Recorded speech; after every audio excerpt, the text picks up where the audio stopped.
see what happens here. Subscribe to our YouTube channel. Follow us on Facebook, Instagram, and Twitter. Or just log on to our website at www.5zupradiohd.com. You are now logged on to New York City High Energy Station, 5's Up Radio HD. That's the vibes on the streets. Now, back to the music on the #1 station that's locking the streets. 5zupradiohd.com.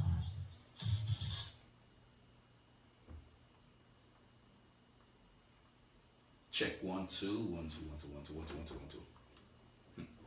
Check 1 2. Nothing. Check 1 2. One of the things I observed the other night. It's there. Yeah. Okay. Well. Once again, it's Monday evening. This is Talk Time with Sharmin. Vibes Up Radio HD on your dial. Don't forget, every Monday evening from 6 p.m. until 9 p.m. we are here. We are here this evening. We're doing it a little different this evening. So first of all, let me introduce Miss Sharmin Prince. Good evening, Miss Sharmin Prince. How are you today? Good evening, Pastor Peter. Testing. 1 2 3. Yes, good evening. I don't know. There you go. There we go. I didn't turn on my mic. So good evening, Pastor Peter. Good evening, listeners. Pastor Peter, I miss you. It seems like I haven't seen you in months. No, man. Nevertheless, we are here. Thank you. How have you been, Pastor Peter? I've been blessed. You know, I must say I've been blessed, because it doesn't really matter how, life struggle come your way, there's always a way through. Things may look hard on one end, but there's always a way through, because from situations that we come from way back, when we look where we are today, we could say, well, yeah, I've been through it. Yes. So tonight, I want to welcome all of our listeners, all of our first-time listeners. If you're listening to Talk Time with Sharmin for the first time, welcome. To all of our other listeners, welcome to Talk Time with Sharmin. We'll have a guest in the studio a little later, and it would be Dr. Eon Adams, just graduated with his PhD, and he is going to come and share with us how his background and his upbringing propel him to pursue a PhD. And one of the terms that he used that made me smile, the mask that he adopted to help him through, and the challenges and the struggles, and how he was able to overcome them. So I'm looking forward for an exciting night tonight. The number here is 718-342-0510. You can call in to join in the discussion. So thank you again. If you're celebrating your birthday this week, happy birthday. If you're celebrating your anniversary, happy anniversary, and welcome again to Talk Time with Sharmin. All right, so don't forget, the phone number is 718-342-0510 if you would like to participate. But in the meantime, I'm going to take you back a little old school.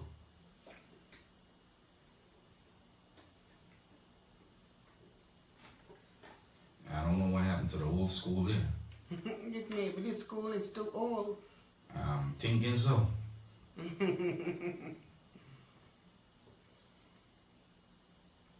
hearing it slow.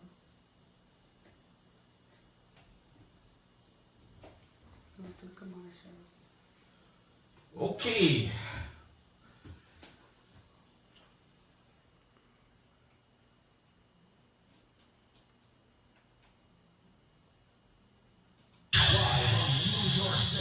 It's Vibes Up Radio HD.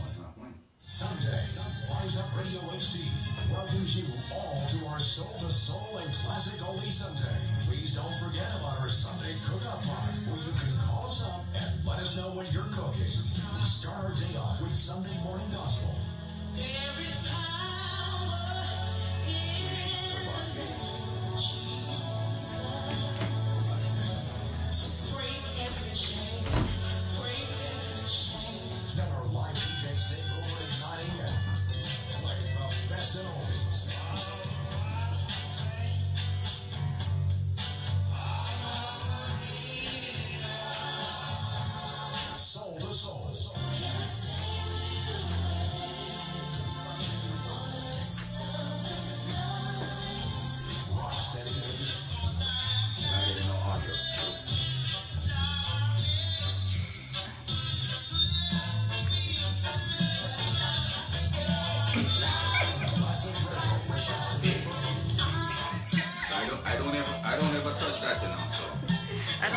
like that one. I'm not accustomed I to don't want to it. laugh. Maybe don't press it.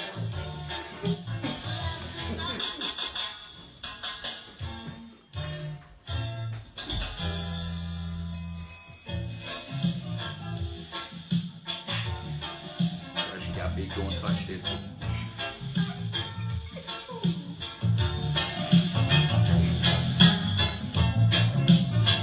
Anyway, we back on the roller skate.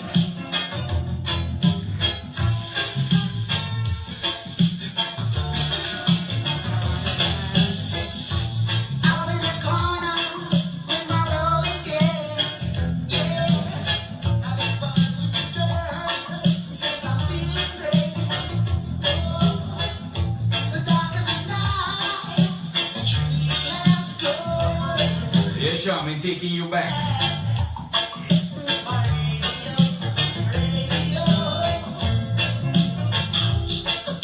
Let me guess, you used to listen on your Walkman.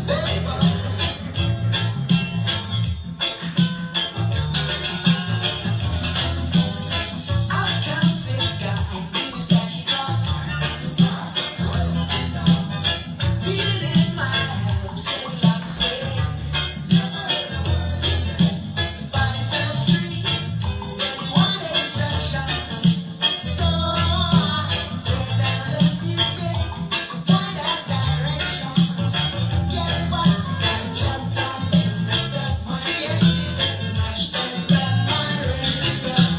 Calling all detectives, a criminal adult, smoking a big fat cigar in a flashy car, taking some superstar. Hey, life without music, I can't go. Life without music, I can't go. I'm gonna get it. Last thing I do. Last bit I needed till the red eye blue. Didn't take long to catch it. Hard to call, music blasting on the sidewalk. He was dancing, stealing the show with the people watching. Yeah, that's right. Roller skate with all of his tracks. Remember the days when the guys used to make roller skate with scooter wheel? Get your scooter wheel and your bearings. Your go-kart and your scooter. Smashed and grabbed my radio, calling all detectives.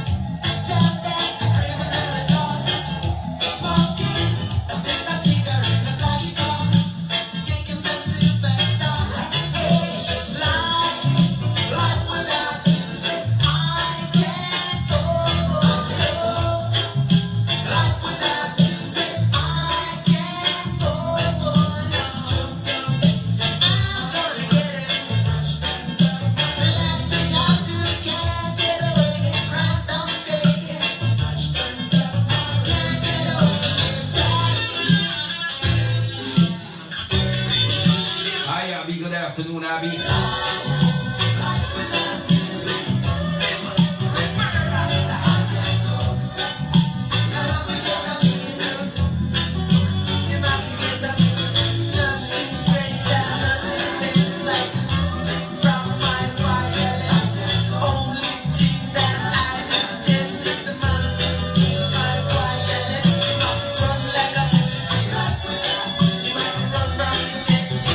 Okay, Jerry.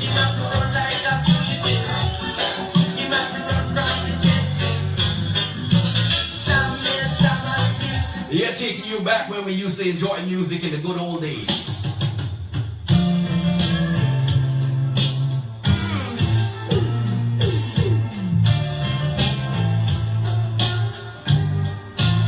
Sharmin bringing back memories.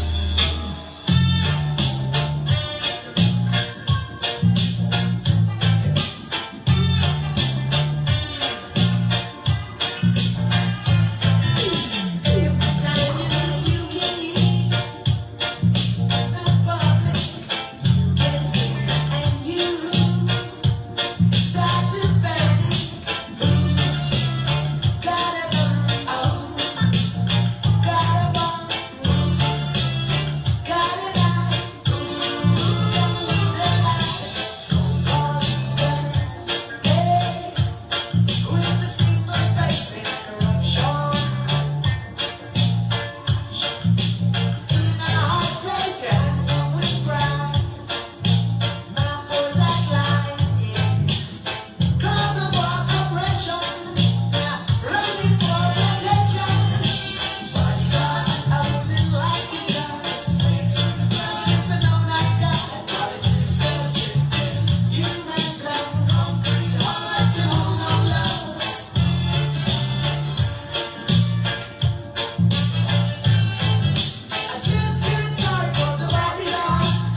don't be selfish. If you log on to my feed, just share the link. Get the app. Download the app for free.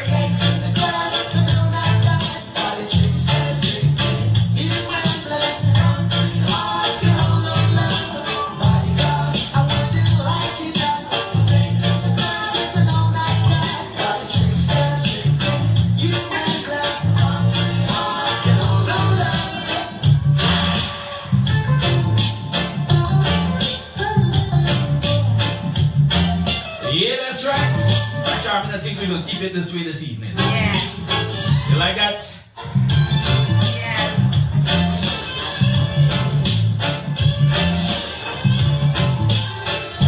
Yeah, this is where we used to enjoy music.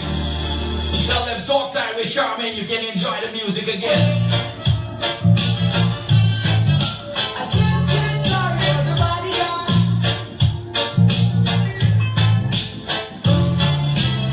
Gotta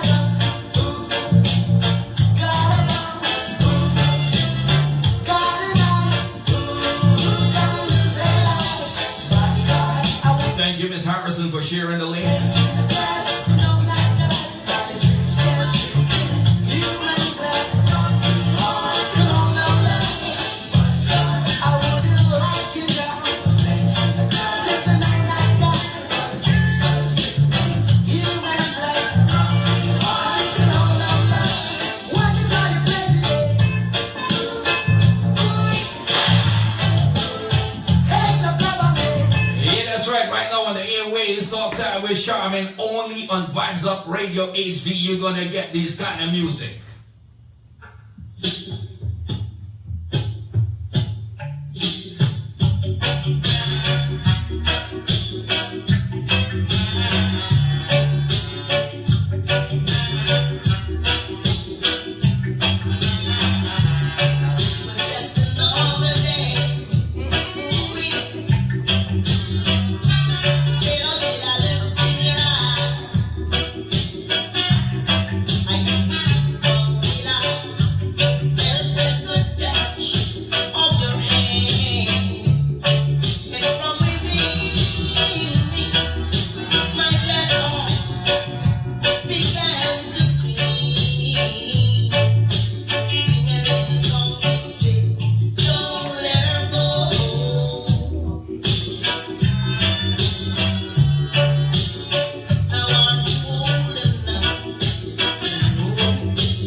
Hey, to all the young people, listen to the song. You don't hear that one curse word.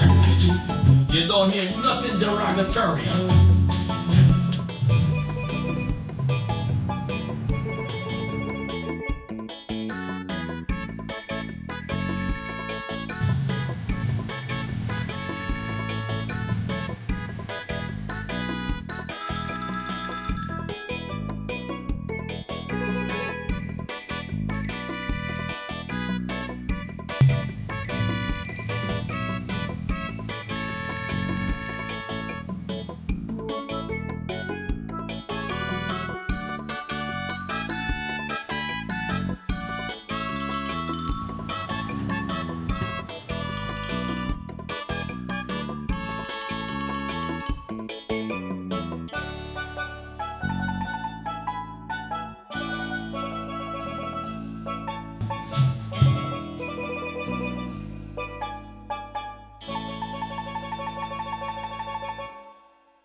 Don't forget we got a special guest. We'll be in studio in a few minutes. He's gonna share his life story with you.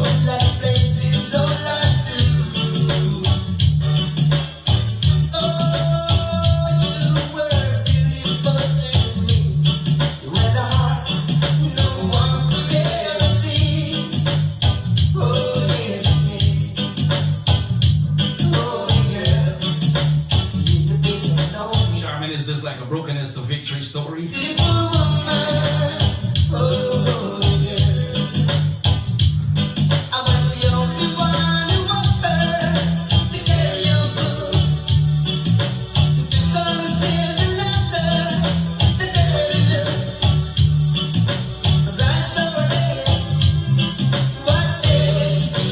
Don't be afraid to share the link. Share the link.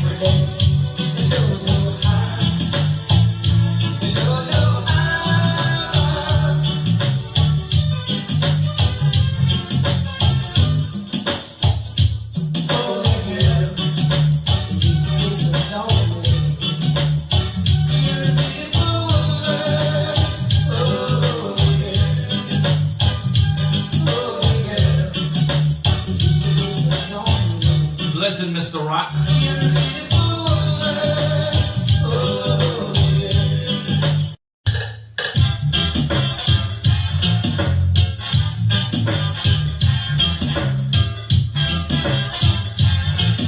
Yeah, talk time with Sharmin. We blazing fire and ice.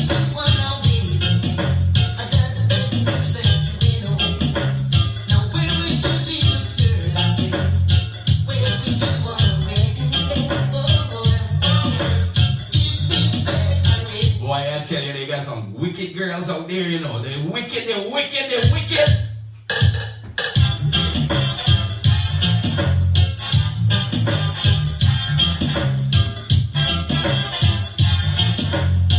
Boss lady, you wasn't hiding on the wedding day, right?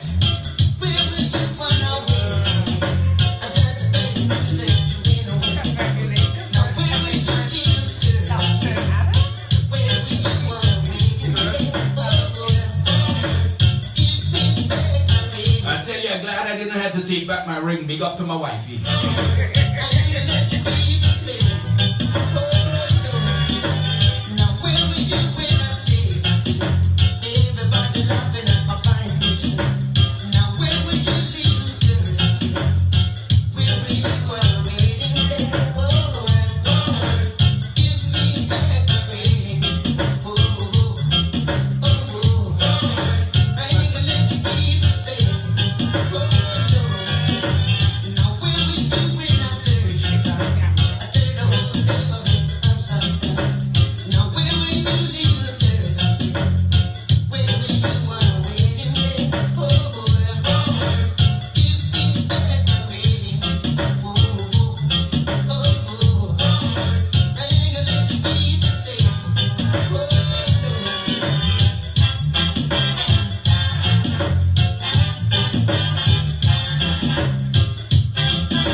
somebody, tell them tune in, log on, share the link.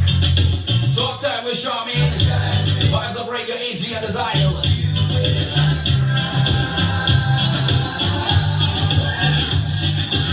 Yeah, we got a special guest in studio this evening. We're gonna play probably one more song and we're gonna get into our topic on discussion this evening.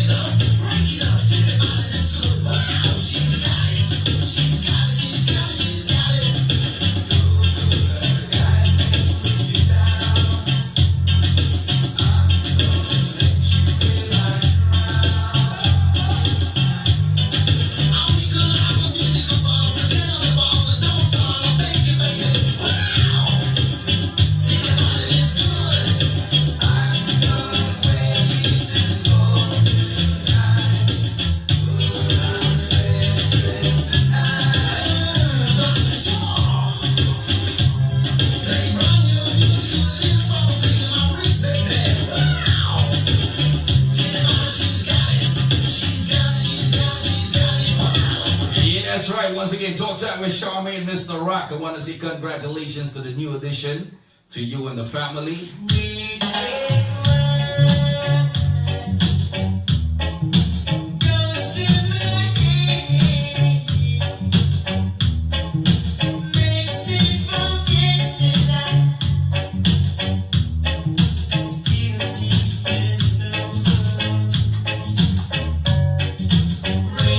Mr. Jai Kingston over there in Kingston, Jamaica, big up. It's up to you. When music used to be nice. All I can do, I've done. Memories from good. Memories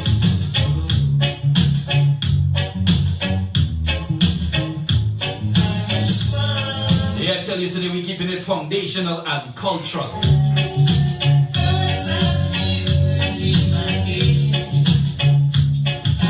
Next week we're going back to gospel.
UB40. Talk time with Sharmin on the Monday evening. Vibes Up Radio HD on your dial. We're gonna get ready right now to go into our discussion for the evening. So once again, we want to welcome back Miss Sharmin Prince as she introduced her guests. And we are here. Well, thank you, Pastor Peter. Thank you, listeners. Thank you, viewers on Facebook. To all our first-time viewers or listeners, welcome to Talk Time with Sharmin. You know, on this show, you don't know what you'll get. Never know. You never know. So tonight, to my right, I have a guest, Dr. Ian Adams. I've known Dr. Adams for, I'll be telling you my age, of which you already know. Well, ain't nothing you behind me. So, I know, right? But yes, I've known Dr. Adams for a very long time, and I've been trying to get him on the show for a little while, but nothing before its time. And Dr. Adams is here to share with us his triumphs, his challenges that he encountered on his journey of academic pursuits. Without further ado, Dr. Adams, can you introduce yourself? Thank you very much, Sharmin. Thank you very much, listeners and viewers in the internet world.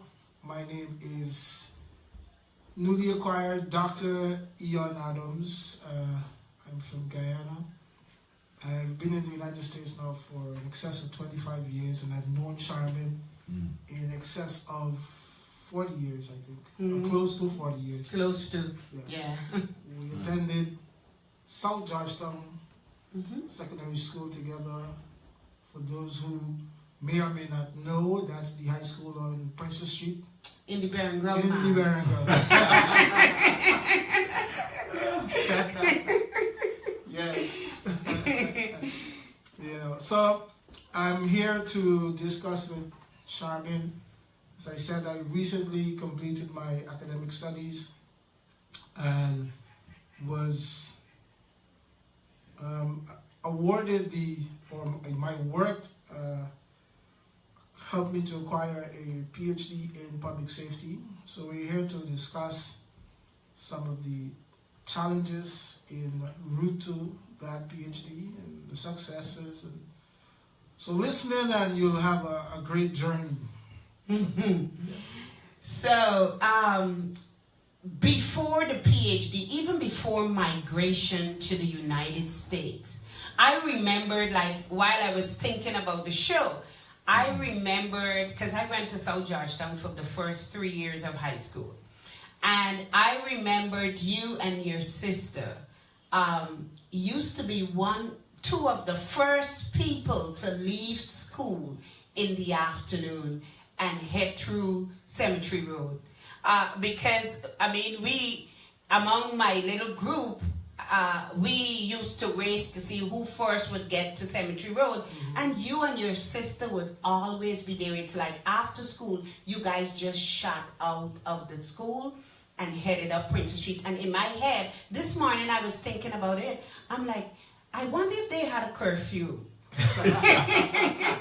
You know, in my head, I'm like, maybe they have strict parents. Because both of you, it's no delay. 3 o'clock, you're out of there. When you look up Princess Street, you guys are turning into Cemetery Road. Yes. My dad was a policeman. He was a traffic cop. So he had access to motorcycles and cars. I had gone to South from Central High School, where I'm not ashamed to say I used to cut school, go to the 1 o'clock. So I was on a curfew, yes. I had to be home, and I couldn't let my sister get home before me. Oh, so now that explains what's the reason was about. Because I remember that vividly. That when we get out of school, and you look up the street, you can always bet who is in front of you. Because I mean, it was myself and 3 guys that walked to and from school, and so we have to wait for each other. And while waiting for each other, you would see Ian and Joylyn up the street. And so in your head, you're like, did they have a curfew? Well, you never thought about it. Right. You just trying to compete with them to get to Cemetery Road first. In addition, if you recall, at the corner of Cemetery Road and Princess Street, in the bottom flat, the lady there used to sell Flutie and custard lady. They get there first, they get the biggest one at the top. Oh.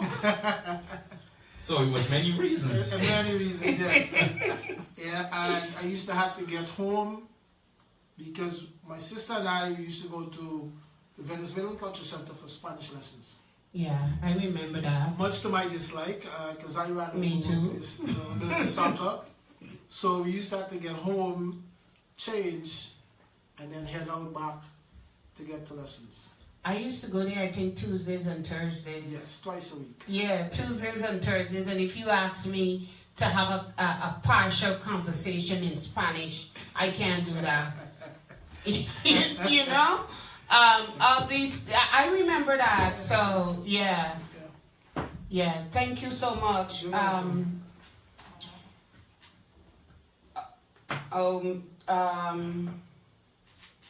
We have some congratulatory messages in the live feed. We have Bonita. Hi, Bonita. And Sandra Wren says congratulations. But Dr. Adams, and I just love saying that. Dr. Adams, where this journey began? Well, I tell you what. This journey began long before even leaving Guyana. Like I said, my dad was a police, so you grew up in a home with a policeman. There's a certain measure of self-discipline. There's a certain measure of knowledge that's passed on. Because all my friends, or most of my friends, their parents were police or military, generally speaking. So after leaving high school, first place I worked was the Guyana Defense Force as a military police. What attracted you? Is it because of being socialized in a home with military personnel that you pursued that career? In part. The other part of it, and I think the main part of it, was that in leaving South in 82, not many places you had, the options in terms of seeking employment was very limited. Sure. You had to either work with government or private sector. I chose government. Interestingly enough, I disliked the police at that time because of the kind of relationship my dad and I had. So I chose to go to the Guyana Defense Force. Was it a rebellious move, kind of? Kind of. Okay. So how long did you spend in the Guyana Defense Force? I spent about 4 years in the Guyana Defense Force. As a military As a police. military police. And what did that comprise of? What was your job description? Well, interestingly, at the time we didn't know anything about job description. They just tell you, well, today you're assigned here, next day you're assigned there. But on a routine basis, my duties was primarily securing or assisting as a team securing Campaign Ghana. So I was the first person you will meet upon entering the base, the last person you will see when you leave the base. There are days that I was assigned to Defense Secretariat, which is Parliament Building. And there are days when I worked with soldiers under sentence. You have ceremonial duties. If you have an ambassador being accredited to the country, you have a flag raising ceremony, a small guard of honor. So my duties at that event would be to unfurl the flag, that kind of stuff. Some days you'll do payroll escorts, you'll have special assignments that come from higher ups, that kind of stuff. What was your major accomplishment being a military police? Being a military police, I would say my major accomplishments at Base Command in Ghana was I brought a new perspective to the group of guys who were there. There were more older guys. I was young, I was an upstart. Yes, I was an upstart. I got promotion very, very, very quickly. And so I brought a new flavor to it. I would give you a back chat in a heartbeat. And they loved it. W.S. Canterbury, who was the provost sergeant at the time, remember that I was an upstart. I would disappear from the base in a minute and just surprisingly appear, and he's like, young Adams, you have to control this behavior. Stay on the base, learn this job. So when I actually took on the responsibility of learning what I was required to do, staying on base, understanding what's happening, that kinds of stuff, it was great. I kind of helped to change things around. You know, yes, because coming out of high school, your thinking is different. You know. How was that transition coming out of high school and going into the military? It was quite an experience. I'll tell you why. High school is this free-spirited kind of environment. You pretty much do whatever. Going to the military where things are regimented. You have to comply with orders. You can't talk back, or else you get charged. And these were all new things to me. So I remember I had a colleague who committed an offense and got charged, and I had to end up appealing and begging for him, and you know, these kinds of stuff. This was all new stuff because I've never experienced this. I didn't see that in high school, you know. So, but adjusting to that was done very quickly. You had rank above you, rank below you.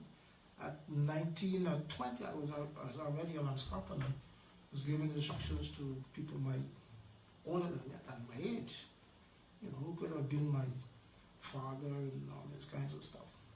So that, you felt empowered, you know. You felt, yes, you felt like, as we used to say, you didn't come to work with your blood, you left it home.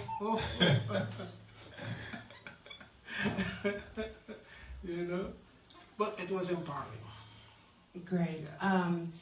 You know, while you're speaking, I'm thinking coming out of high school and under the protection of your parents and being dependent on mom and your parents making all the decisions for you. And here you are now in the military, kind of being on your own, despite you have the strict policies and rules that you have to follow. So that had to be a very impacting transition. It was. For example, I had seen soldiers who were stationed in field locations. You just brush on your boots, things are just, you know, normal. At home, growing up, you know that your shirt needs to be pressed before you go to school. Right. Your boots need to be clean. So here it is now, you're in the military. That part of the transition was smooth. Because I actually used to, as a kid, clean my dad's brass for his belt. I actually used to bulb his boots. You know. That's the word I was looking for. So for me, that was smooth because I've already been exposed to it. You know. Great. And after, because this is a journey and I want you to take us on in. After the being a military police for 4 years, you said? What happened? You left the army and... Yes. I had the distinct pleasure of being present the day that Farms Gordon died. And attended the funeral, and you had Desmond Hyde becoming president, and then you had a transition. Farms was pro-military, Desmond was more economics. Money was not really pumped into the military. The materials, your boots and all this kinds of stuff, you weren't getting as much as you wore during Farms time. So you was more focused on the people and that side of the country. Right. And I saw the need for me to transition from the army to the police. Oh. Yes. So you transitioned from the army to the police. And may I ask why? Based on speeches that you, Desmond, delivered in Parliament and these places, you know that the army is going to see hell. Hmm. There's no money coming there. It was during the period after you had all these different items were banned. He was trying to open up back the countries. People were smuggling in things, all that kind of stuff. So there was more focus and more need for enforcement of laws as opposed to national defense and these kind of things. So I said, okay, you know what? He's not spending money in the military. I don't need to be here. But you had to be a 22 or 23-year-old, like 24, the most. Yes. Where did you get that understanding or that kind of wisdom from? Because how many young people at that time would hear a president's speech and make a determination such as that, you know what, from this speech, he is not going to focus on the army. Where did that come from? I read a lot. Okay. I read a lot. My daily routine was to read the papers, look at the current events section, which will give you a snapshot of what's happening globally. And I visited the JFK library. So my worldview was much wider than the average. Okay. So I was able to quickly analyze situations and make a decision. Okay, so that helped me in deciding, well, okay, I don't need to be here because money's not coming. If money's not coming, you're not going to be getting that attention, that focus.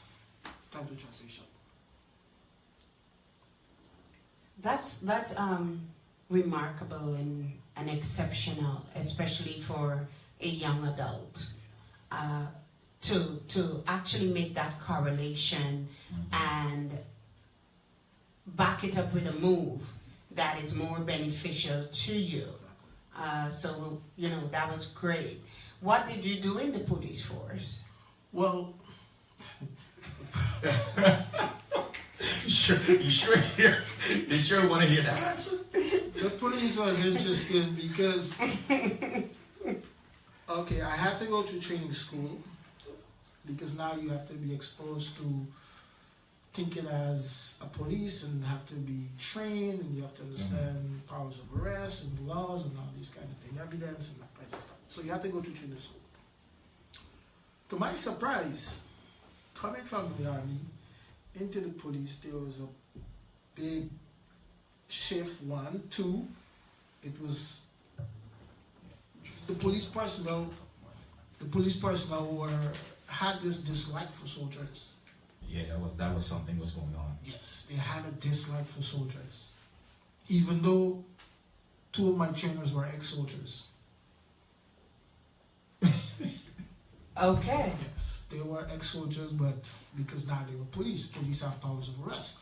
You can arrest anyone, including a soldier. So they reminded me of that. I'm either on the defaulters train, I'm doing extra push-ups. It wasn't easy. Wow. It was not easy. I'm telling you. And I was about to say, what was your MOS? What did you do in the police force? So after training, well, prior to training, I was assigned to, because it was in the Christmas run-up, Christmas period, I was assigned to special services, Okay. which is downstairs in CID. Yes, I worked with them for the entire Christmas period, and I think the January, late January, early February, went through training for 6 months. After that, I was assigned to Operation Center Breakdown. So when you dial 999, they sent out the police, I would be in that group, Okay. responding to whatever it was. That time you had the kick down the door and all these bad things happening. I was in that group. And what happened after that? Well, Or during that time? How many years did you spend there? I didn't stay long in the police. There was a major shift in thinking. I recognize, for example, in the military, if you're going on any kind of activity, everyone carries their own weapon. With the police, the senior person carries a weapon. So I'm saying, well, how can you protect me and protect yourself? You can't. So you're leaving me exposed.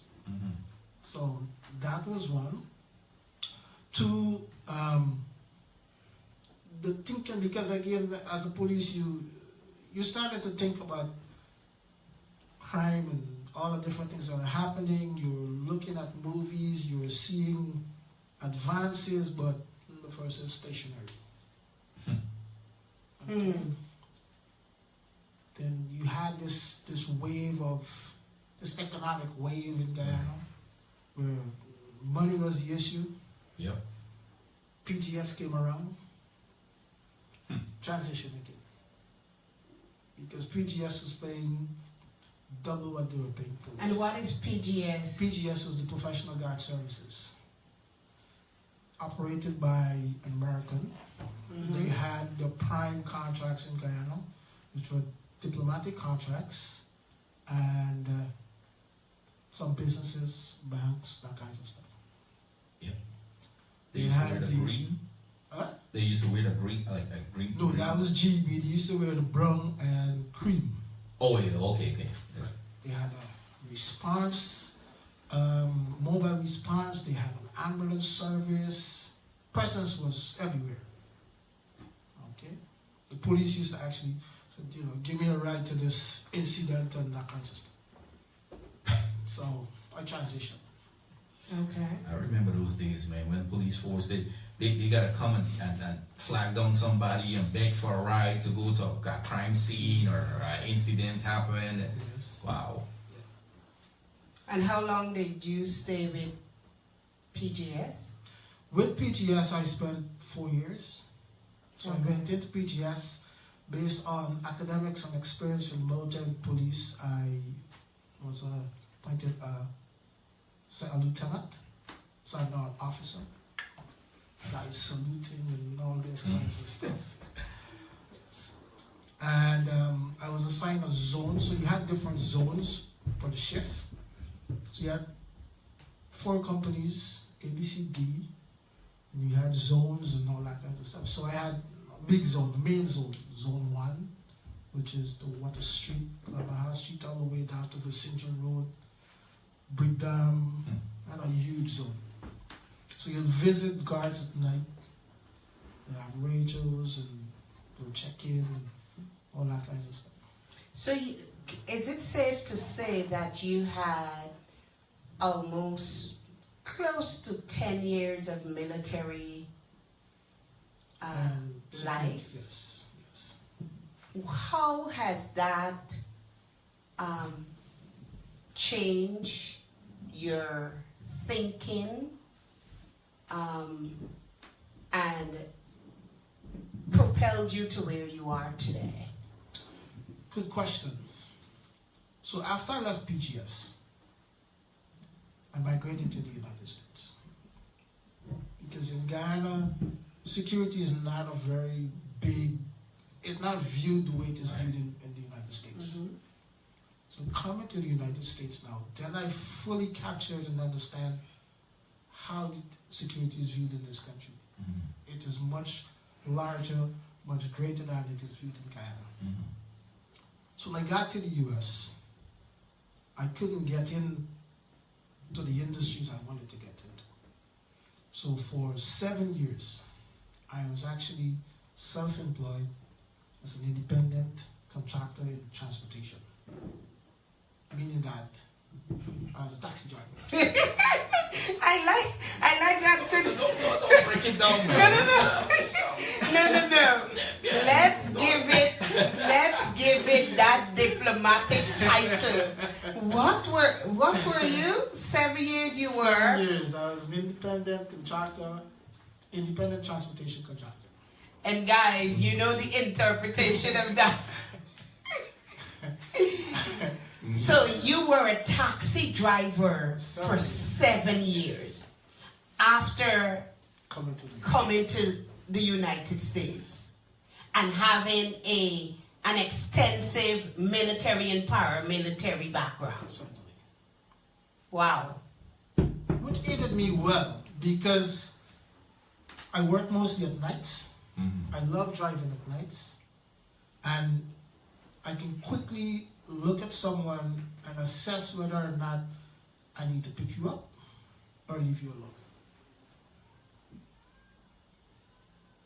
Very quickly, depending on where you are located, what's happening. If you're out in the open, in a bright area, or if you're in the dark, secluded, I can quickly assess whether or not I need to pick you up or keep going. Lo and behold, I was robbed twice.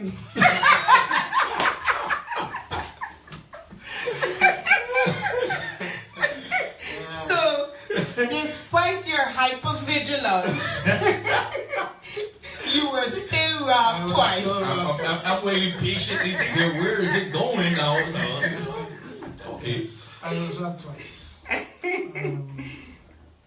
And those two incidents really woke me up, changed my thinking. How so? The first time, I was actually driving to go to work. I was working in Queens. I had a car. It was a universal belt that connects the radiator, the power steering, pump, everything connected One together. long belt that day. Yes, that popped. It was a stormy snow night. Muddy Gaston and East New York Avenue. Yes. Within stopping after the belt popped, cops are passing because there's a precinct not far, but Right. Yes, I'm half a mile deterred. away. Yep. On the Thomas Boy, yeah. Correct. So I figure I'm safe. Lo and behold, the cops stopped coming, and a guy came out to assist me, leery of the people coming to help.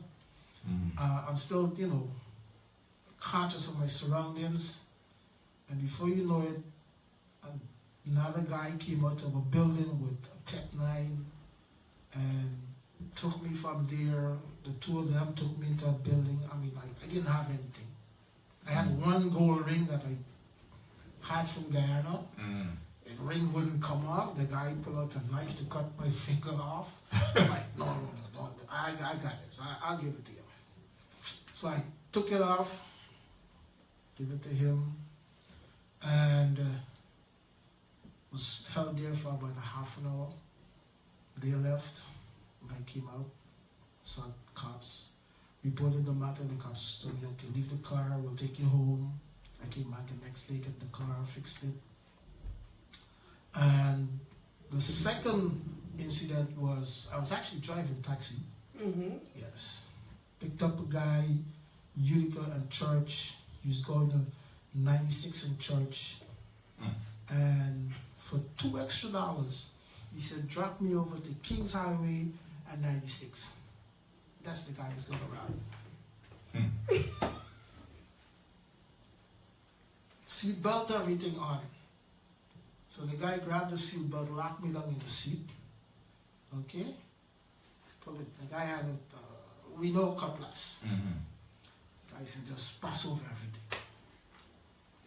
Took everything I had, about $80. At that time it was pagers, took the pager, and said exit the car. I exited the car, because I'm not going to fight. I mean, Alright. exited the car, he drove away the car. I found the car back about 3 days later. So I had my fair share of mishaps. 7 years 7 being years what's the independent transportation contractor. That was my name for it. You got to use that on somebody. Independent Transportation Contractor, ITC. I mean, it's gonna take me a little while to get over that. But after driving taxi, what came after that? I said that I was capable of much more, right? And that propelled me to start looking to go back to school. And I found Medgar Evans College, enrolled. I spent, I think, 1 semester, 2 semesters there because now finances, you have to be able to have all the documentation there to get financial aid. That wasn't in place until a couple of years down the road, and then I went back to Medgar. So you started Medgar and stopped after a semester and returned how many years later? About 2 years later. 2 years later. You know, I'm being emphatic on certain parts of your journey because a lot of times people see the end result. True. But they don't know how. How? Right. Right? They are, I like to say they see now, but they don't know how. And so here is, and that's the reason for me asking him every step of the journey. I skip the socialization in Guyana because I know he's going to get there. But it's so important for us to understand that behind every achievement there is a story. Right. Yes. Right? And there are a lot of challenges and struggles. Right. So, 2 years later, you returned to Medgar. Going back to Medgar. Because Medgar is central Brooklyn. I lived in Brooklyn. I worked. I was still driving a taxi cab then. And it was convenient for me because I could stop working. I can go to my classes. Once class is over, I can come back out, jump back in the car, check in with the radio, and I'm gone. Okay? There were days when you have assignments, you're driving, you're reading, you didn't see the light change, and the guy behind me is honking his horn. So I drop the book and I drive and get the passenger to where they go or pick up who I need to pick up in order to get paid. So I pretty much juggled everything I needed to do. And you completed your undergrad at Medgar. Completed that was an associate in computer applications. Okay. And that was 97, 98 to 99, 2000. Right there, I enrolled to continue on the undergrad. Got involved in student government because I was made to understand that once you get to student government, there's a stipend involved. Stipend can help pay my tuition. Yeah. Okay? So I ran in the election, got elected as the recording secretary for the student government. And I'm good now. Because I know the stipend is going to go towards tuition. The difference between tuition and the stipend was $40. Okay. Yes. So the transportation, what's what? Independent Transportation Contractor. That will help me to get the $400 to bridge the gap. Right. You know what I mean? Yeah. On student government, I was responsible for the book loan program.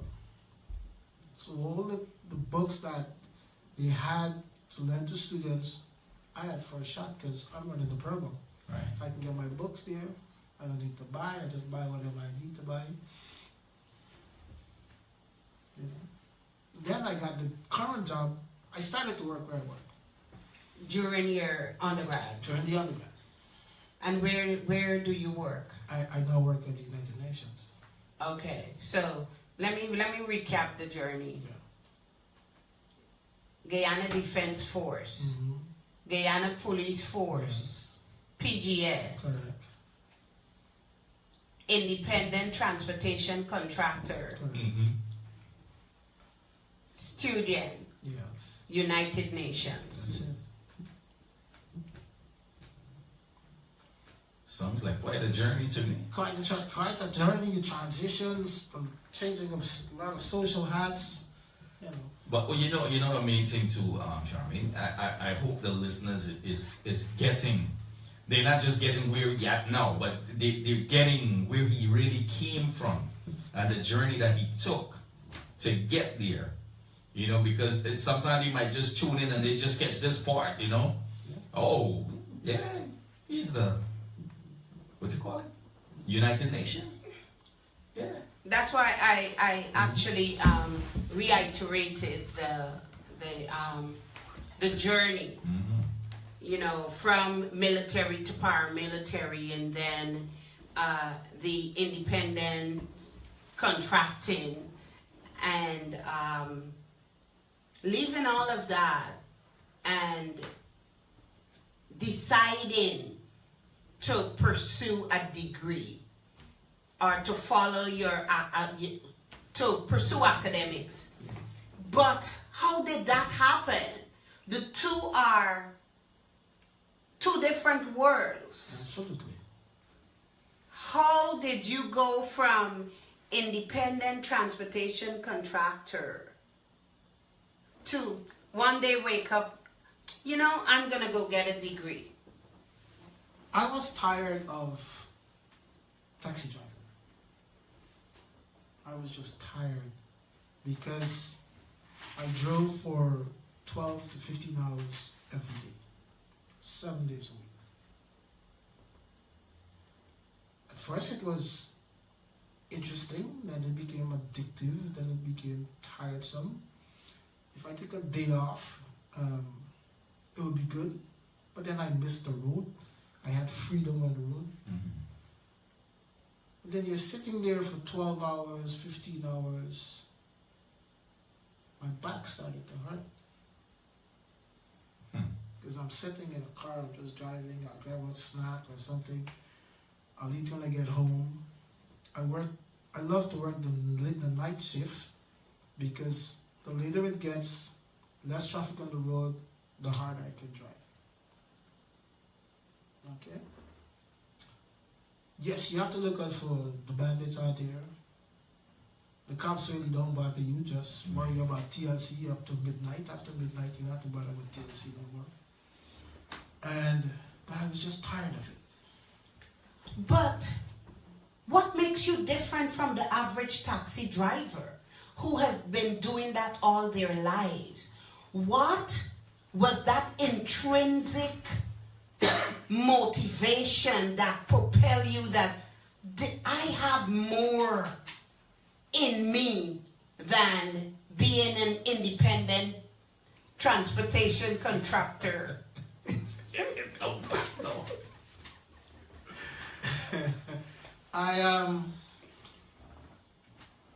There are days when you're driving, you'll meet interesting passengers, you'll have interesting conversations. There's some that you just don't want to have a conversation with. But the ones that you meet and have interesting conversation with, you recognize from your interaction with them that you're just as prolific as somebody who's working in an office, Right. who's managing staff, who's doing whatever, even though you're a taxi driver. So I said to myself, I know I'm better than this. This is just my current station in life, but this is not the end of my journey. Right. But how did you know that? I just knew. Coming from Guyana, where I had 3 subjects, CXC, spending years in the military, years in the police, you develop that sense of understanding yourself and knowing yourself, what you're capable of. You know, knowing your worth, knowing your value. So that drove me to say, I have to get at this, because on the taxi bases that I worked on 2 taxi bases, and I met guys who were there for 20 years, 25 years, 30 years. I'm like, no, I cannot do 30 years here. Probably still there too. Yes, some of them are still driving cabs. I still see some of them. So no, I cannot do this. You know. Was the transition difficult? I mean, academics are difficult, so you can't deny that. But being out of school for, wow, 10, 17 years and returning to school at the university level. For one, focus and concentrating on whatever you're reading, a book, an article, it was difficult. You had to be able to retrain yourself to concentrate, to focus, to forget everything else that is you're supposed to do. You know, you'll be reading and you'll be thinking, okay, I could be on the road making $100 in a couple hours. Like, no, you're here for a greater purpose. Mm-hmm. But one of the things too that I'm kind of like, as he's talking, I'm looking at him and I'm trying to picture, like, you know, many people would have stick to something that they have spent a greater part of their life in. Like, you know, you come from that military background. When you migrate here, you know, a lot of people would want to continue to pursue that. Mm-hmm. You know, because they feel, well, that's like that becomes like a comfort zone for them. Mm-hmm. You know, so what is it that so different from that to make you say, well, you know what, I don't want to go back into that line of work, right? I want to do something different. I remember going to a security company, signing up, taking their training session. But then when I heard what they were paying, I'm like, nah. $6 an hour, no. I think I'd rather drive a cab. I could make more than $6 an hour. Right. You know. Yes, it's risky because it is said that taxi driving is the second most dangerous or the first most dangerous jobs you can have in New York City. Mm-hmm. Okay? And that was in the 90s when taxi drivers were getting robbed and shot and killed and all these manner of things. Mm-hmm. You know, it was very dangerous. But I needed to work and I needed to make money that I can sustain myself. And at the time, that was the best thing for me.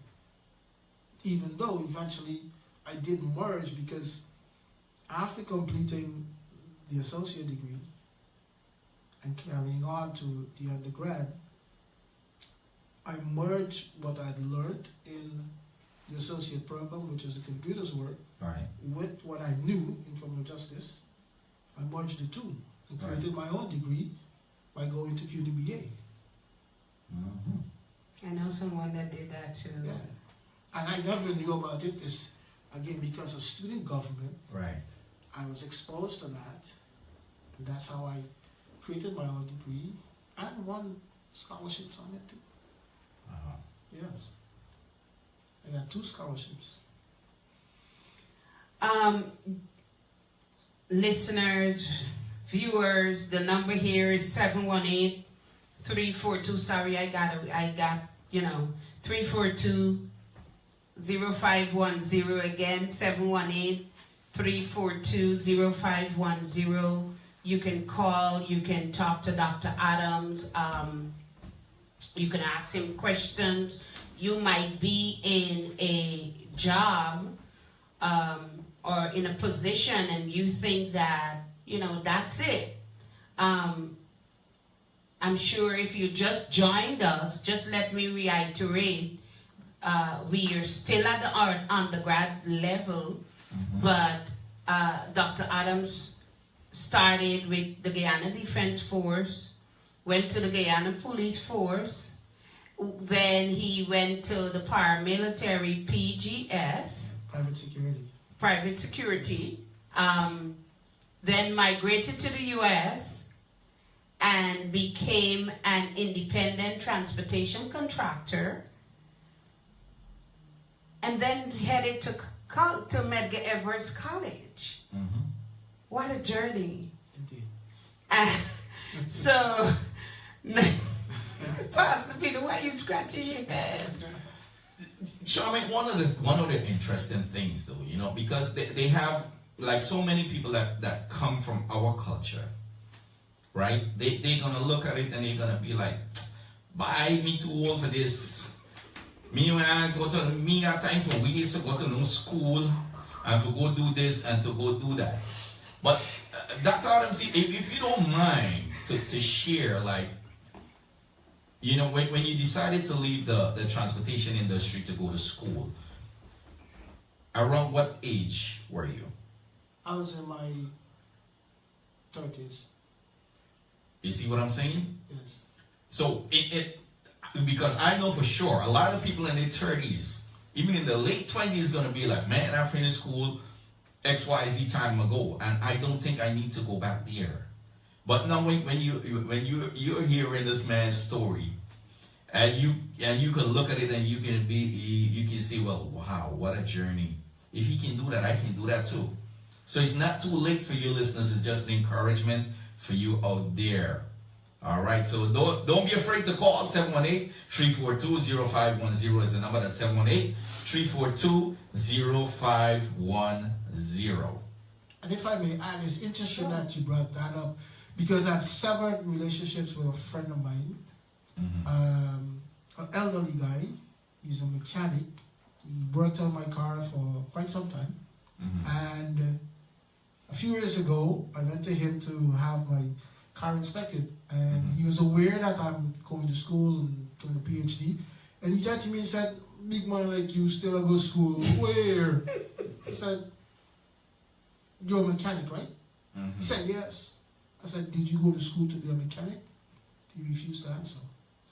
You know, so I said, well, for me, education is important. Right. You know what I mean?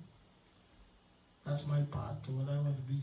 And that's another thing too, because I mean, like people you surround yourself with, you know, because there many people would be very discouraging, like, oh, are you wasting time going to school? No, why you could go up on this hustle, why we got this hustle, and there's always something to try to detour you from achieving what you should really achieve. Even professionals do that. Because I have a professional person in my life that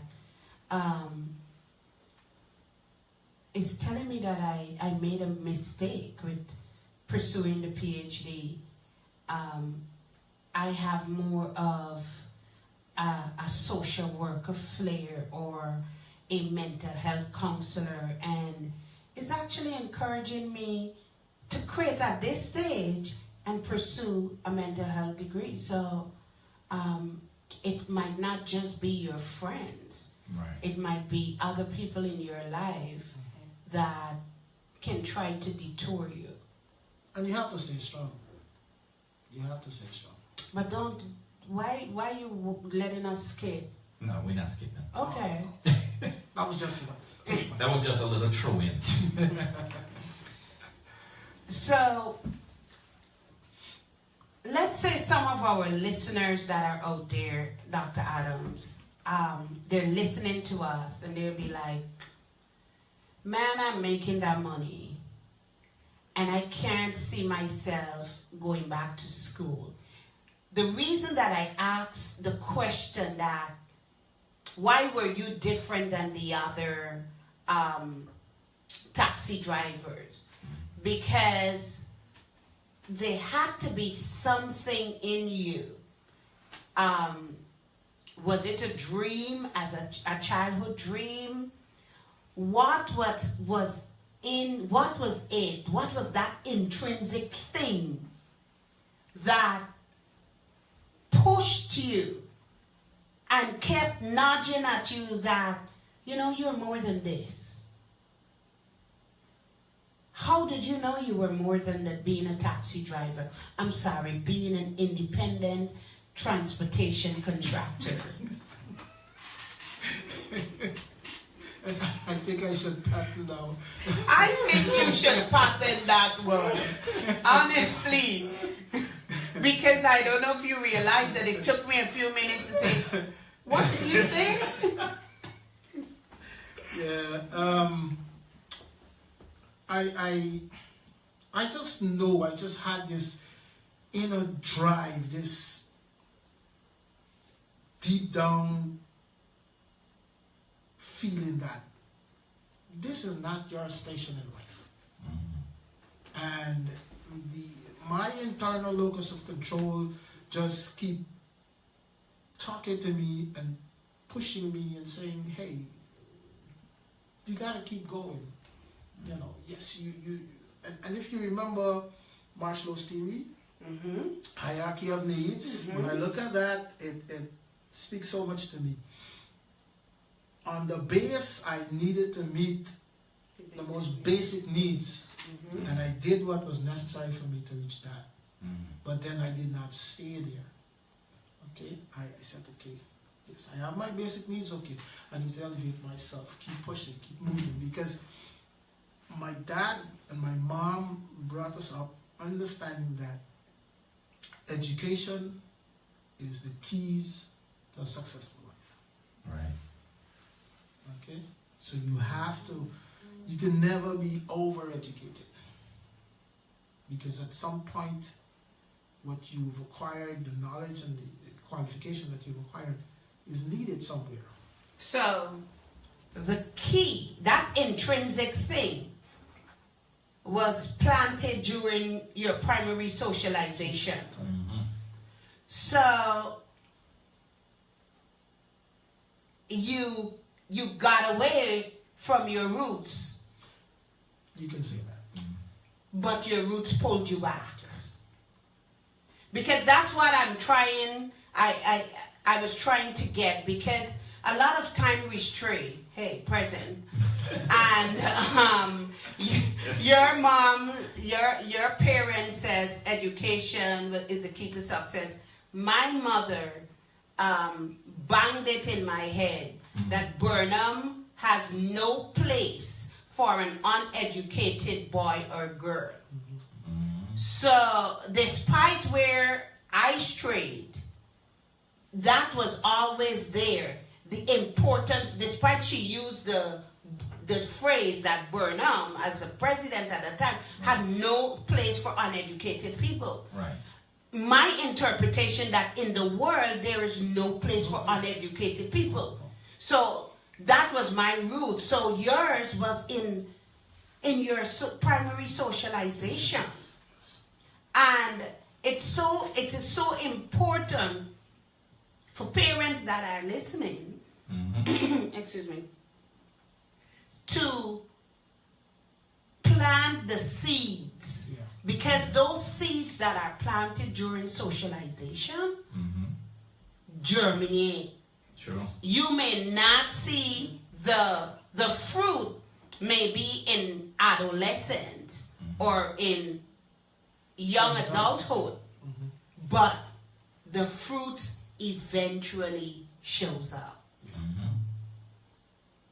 Yeah.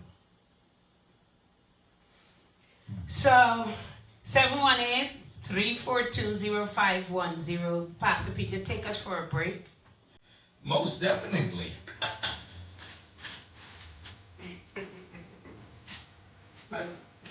Remember what?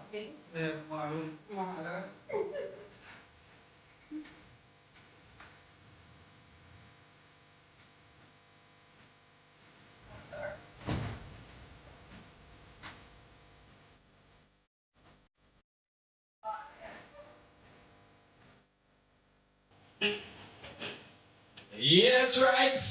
It's all about one love.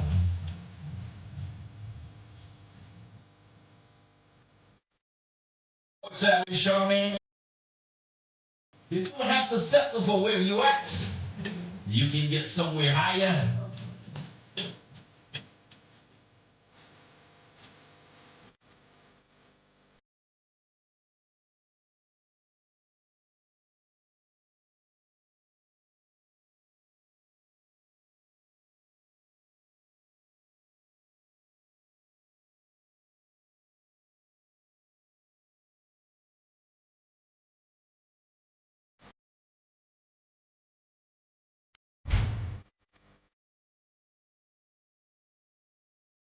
Mr. Royston Melville, welcome.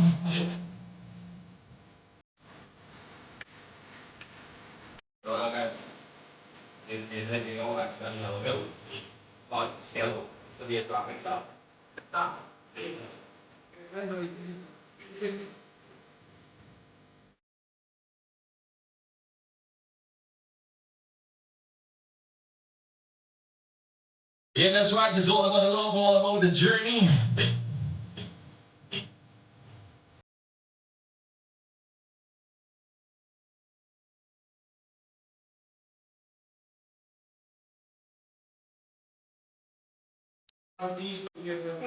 What is the key to your success?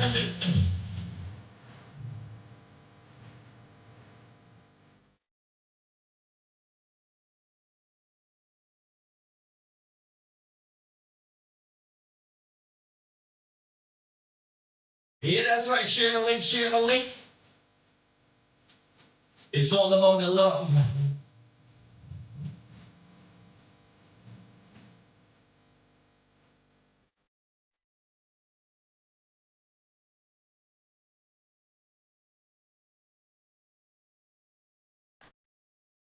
Yeah, that's right. You're tuned into Talk Time with Sharmin, Vibes Up Radio HD at the dial.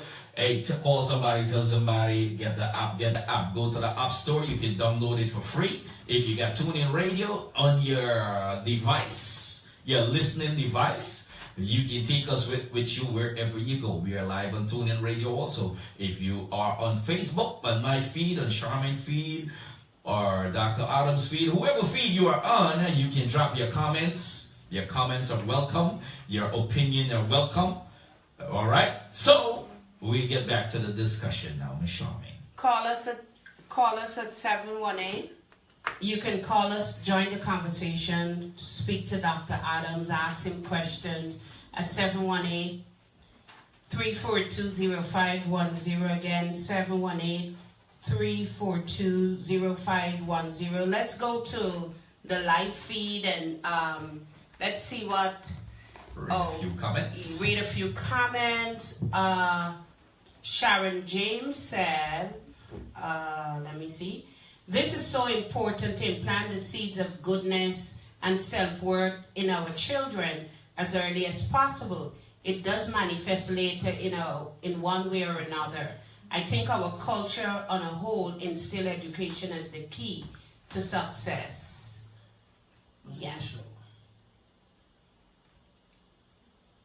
Bob King says, big up to all the South Georgetown government secondary schools folks. I feel blessed that I attended that school. What else it says?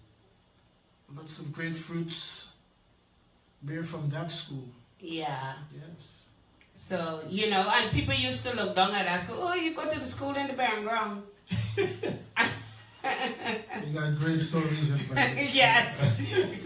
Maybe we'll do a show on that and get a few Southeast to come and talk about when you do agriculture, what you found in the barren ground. Nobody foot never stick in the mango root though. Nah.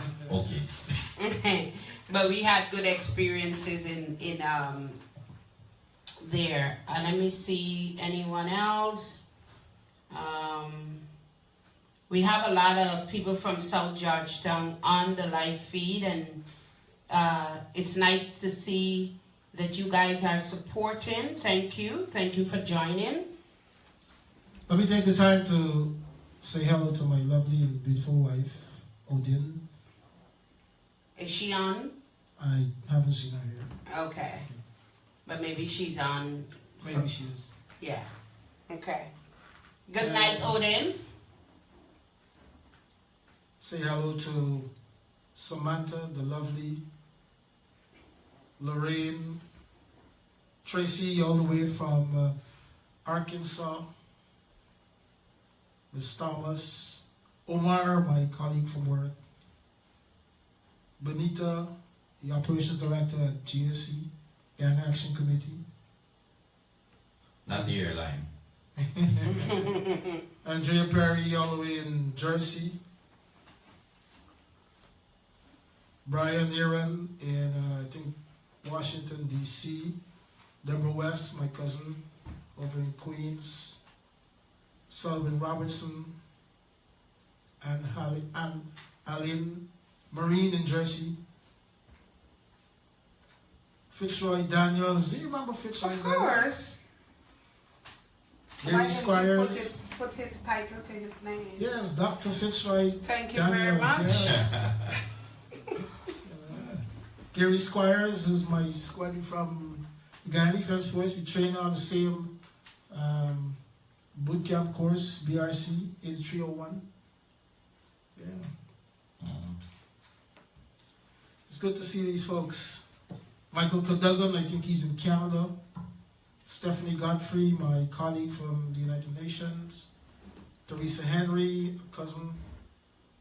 Audrey Passad, here in Brooklyn, New York.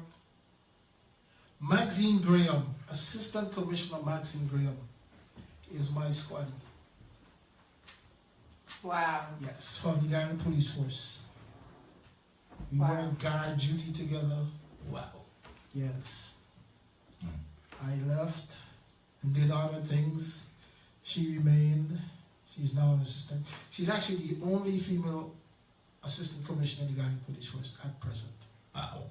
Congratulations to her. Andre 718. Greaves, all the way, I think Andre is in New York. I think he's in New York. Again, Guyanese from the United Nations. So you have you have a mixture of your My peers, Schoolmates. Yes. your squaddies from the Guyana Defense Force and the Guyana Police That's Force, correct. and then your peers from the United Nations. Yes. Good Wow. support. But is there anyone on your live feed from the Independent Transportation No, there's no ITCs here that I recognize. Oh boy. There are no ITCs here. 718-342-0510 is the number, guys. 718-342-0510. Those of you that are familiar with Dr. Adams, you can call and congratulate him. 718-342-0510. Again, 718-342-0510. Dr. Adams, after your bachelor's degree, I guess, how was that experience, the overall experience?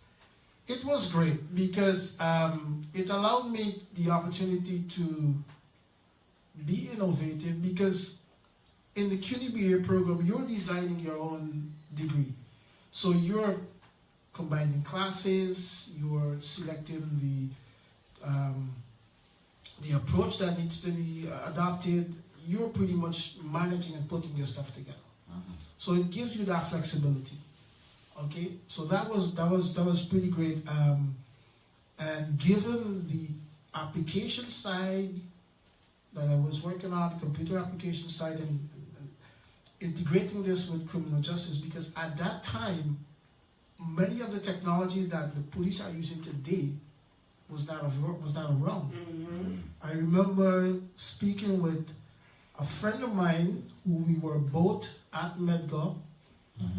Ed Sills. Ed was a sergeant with the United States Army. He's now in Georgia. Ed and I discussed what eventually became the cameras that the NYPD has mounted on the poles around the city of New York. Wow. My initial concept was to have these solar powered and wireless, because we had a problem with cabling. Right. So I was looking at running them wirelessly, but solar power to utilize the natural sun Right. to power the cameras. And he said to me, good idea, but I don't know if it's going to go anywhere. I said, trust me. If you can get this to work using infrared can get this to work. It's a great tool for the police. Right. And we merely just discussed this, but never went anywhere with it until I think a year after NYPD came out with the boxes on the street, cameras. They were using cell towers to push wireless in that box. They had a DVR and power supply and everything is there. And I said to him afterwards, you see, he said, "Hey, we should have done something about it." You know? Wow. So at that time, these technologies were not there. Some were emerging. Some was just mere concept. And over the years, I've actually been able to see many of the things that we've discussed on paper emerge as equipment for the NYPD to use. You know, so that was really inspiring. All right, that really was. At the time, this was 2002, 2003, coming up to 2004. Guyana was going through turmoil. I was constantly writing letters in the Starbuck News, Kaichor News, that they had banned me and said you could only submit to one paper, you can't submit to all. And I was, because one of my instructors from the police, October, was shot and killed in Whitestone. And that really drove me. So I was writing letters like every week. I have an article in the papers and that kinds of stuff. And I even started to work on procuring funds to purchase a helicopter for the police. And then the naysayers got into the group. Yes, people started to ask these conflicting questions. Well, why you have to manage the money? And like, you know what? I'm going to back away now. Okay. Subsequently, I stopped the writing because I got to a deeper place in what exactly was happening. It was not what I thought it was. It was crime, yes, but driven by some other elements. Right. So you had That was for another show. yes. Right. So that whole undergraduate, the freedom in creating your own degree and all that stuff, that enthusiasm went into the letter writings. So by the time that was finished, I think I took one semester off and rolled straight into the master's. Wow. Yes. One semester. So you took a semester off and then went straight into your master's. What was the driving force behind choosing choosing your major, deciding to create your own major? What was the driving force behind that? I love the freedom, and secondly, there was no, of the entire CUNY structure, they had computers, yes, they had criminal justice, yes, but nothing to bring them together. So everything was siloed. CUNY BA provided that opportunity to merge things. And that's what I love. Which was very innovative because I remember in the CUNY BA session, they looked at, we had this scholarship program, and the director looked at me and said, maybe you need to leave the UN and go to NYPD. I'm like, nah.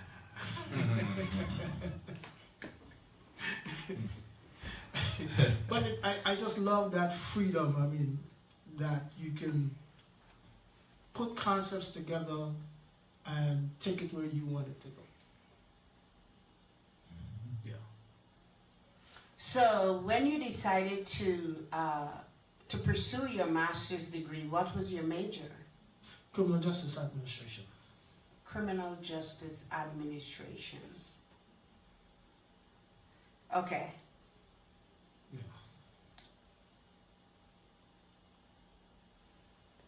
It's puzzling and why it's puzzling. From the Guyana Defense Force, a brief stint in the Guyana Police Force. But why criminal justice? Criminal justice composed of much more than just police. Okay. It incorporates police with courts, with prisons or corrections, and emergency management. So you have a much wider or a larger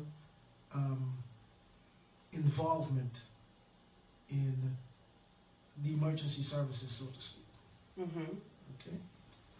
Whereas police is just one segment of the whole thing. And I think in part, when I really got the full understanding of it, I think that's why I love criminal justice, because you're not confined to any particular segment of it. You review the entire system, because it's a system. Okay.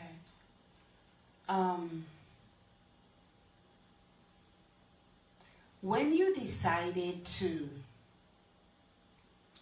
pursue your master's and you look back at the beginning of your journey, what came to mind? Many things. I felt as though,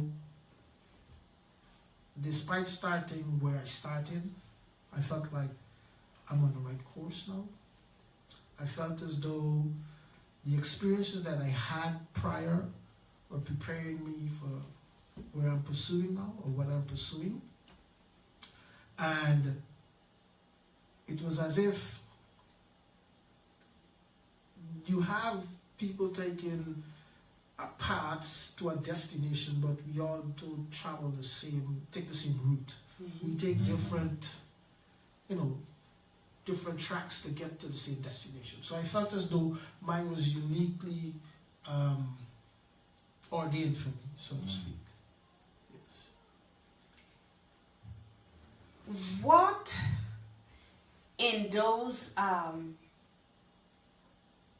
what did you take from those different paths into that master's program? Because every time when you left the army, you came out, you had a strength, you had something that you learned, a learning experience that became one of your motivators. Correct. What from each aspect of your journey did you take with you into, or let me rephrase that question. What aspect of each part of that journey helped you to overcome the challenges of academia at the master's level? What was constant throughout it was self-discipline. Mm. Because in the military,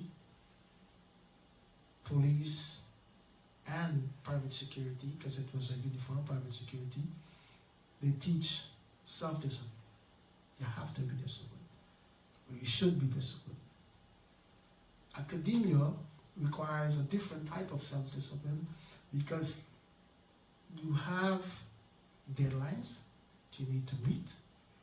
You have requirements that calls on you to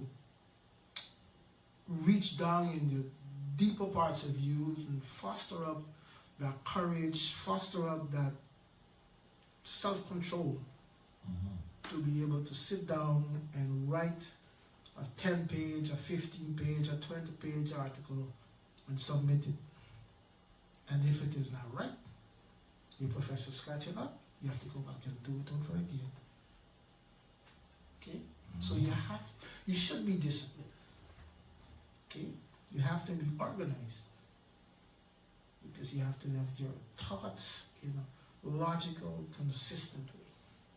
I mean, that there are tools there to help you in academia, even in the military.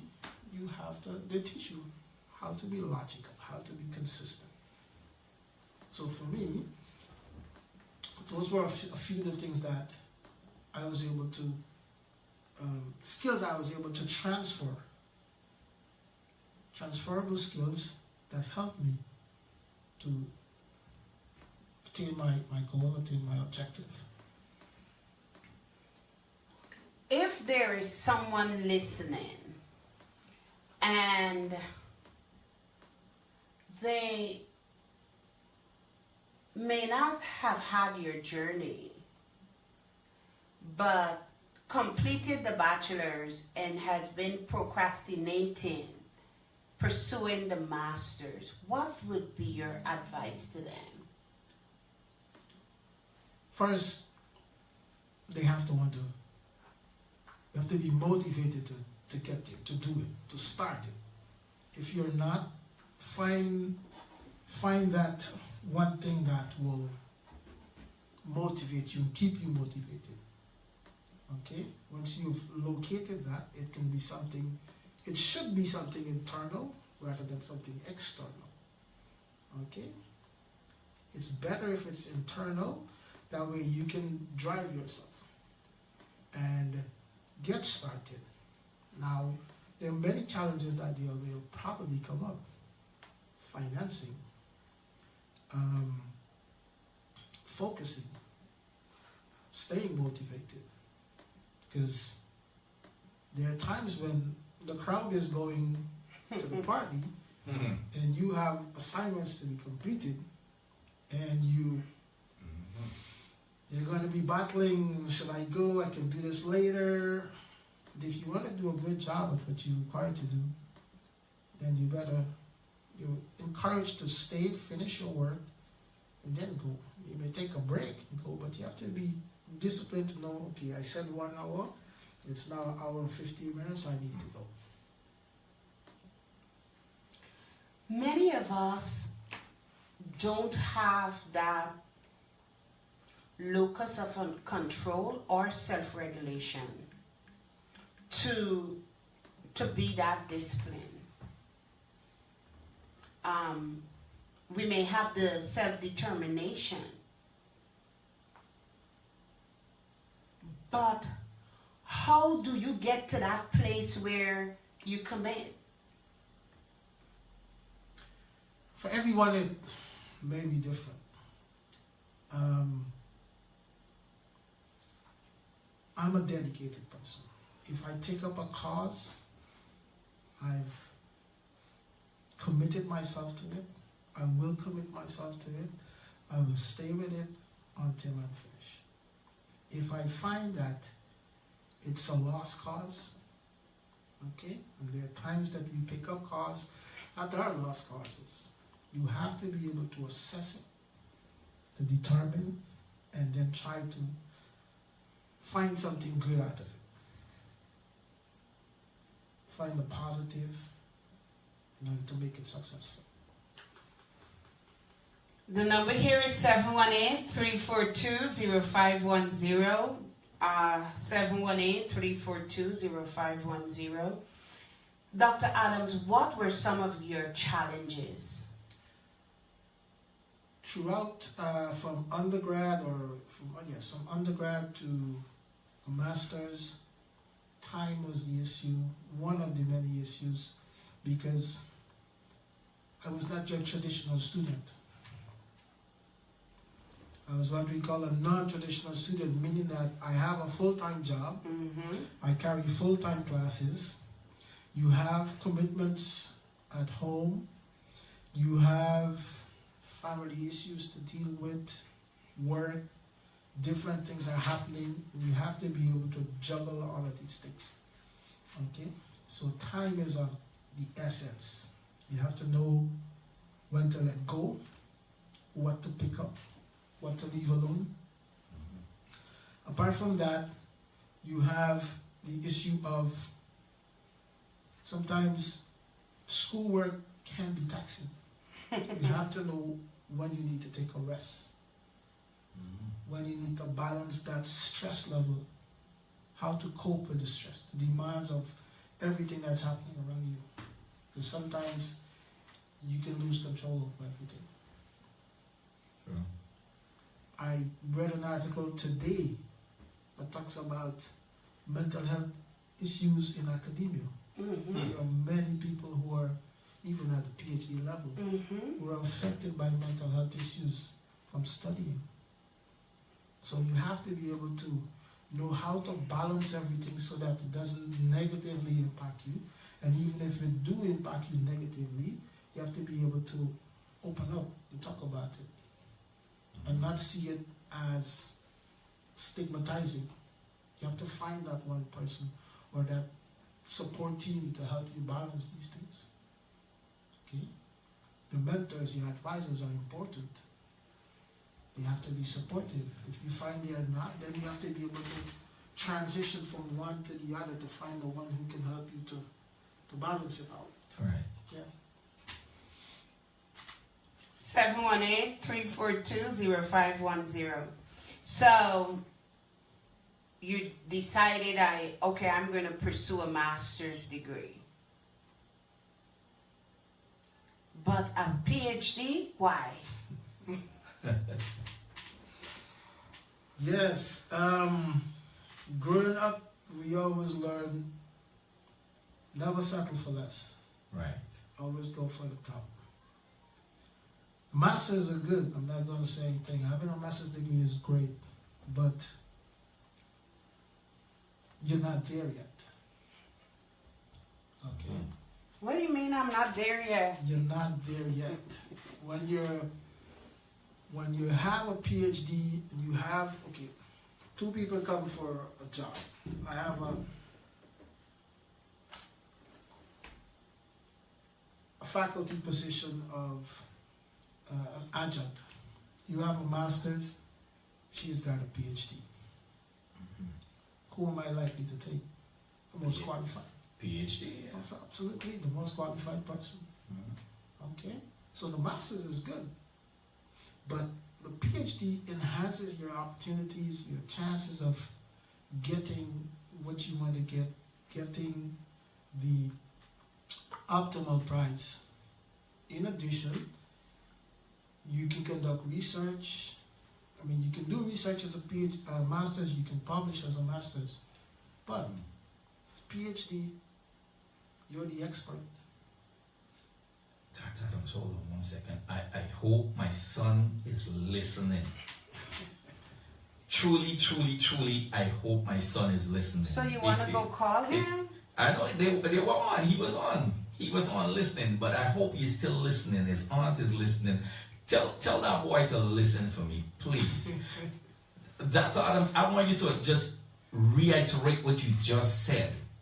The difference with having just a bachelor's and having your PhD. Oh, absolutely. Well, there is a vast There's a difference big between difference, the bachelor's and the PhD. For me, years ago, and you can actually underscore this, that the bachelor's is like a GED today. Because I review resumes to hire employees, and sometimes I see applicants with master's degree applying for positions that the minimum requirement is 60 credits. You see? Now, as a recruiter or a reviewer of those applications, who are you likely to choose? Is that a question? Okay. So it definitely enhances Yes. your opportunity. Absolutely. Yes. Yes. Absolutely. And I encourage, any person, regardless of age, regardless of background or gender, education you can never have enough of. Gotcha. Qualify yourself to the extent possible, because the more you have, it enhances your position. You can apply, I mean, last night, my wife and I, we were looking at the documentary on Hidden Figures, Mm-hmm. okay? I, even though that movie's been out for quite some time, I still haven't been able to see it. Really? I saw it. It's a wonderful movie. I haven't It's been been able on to see it. Facebook showing on, there is this website that shows movies, and Hidden Figures has been, I think they show it every week. We have to get The next time I see it, Please let me know. I'm gonna, So we were looking at the documentary last night, and one of the characters on the show did the work as an engineer, but apparently was not qualified as an engineer. Right.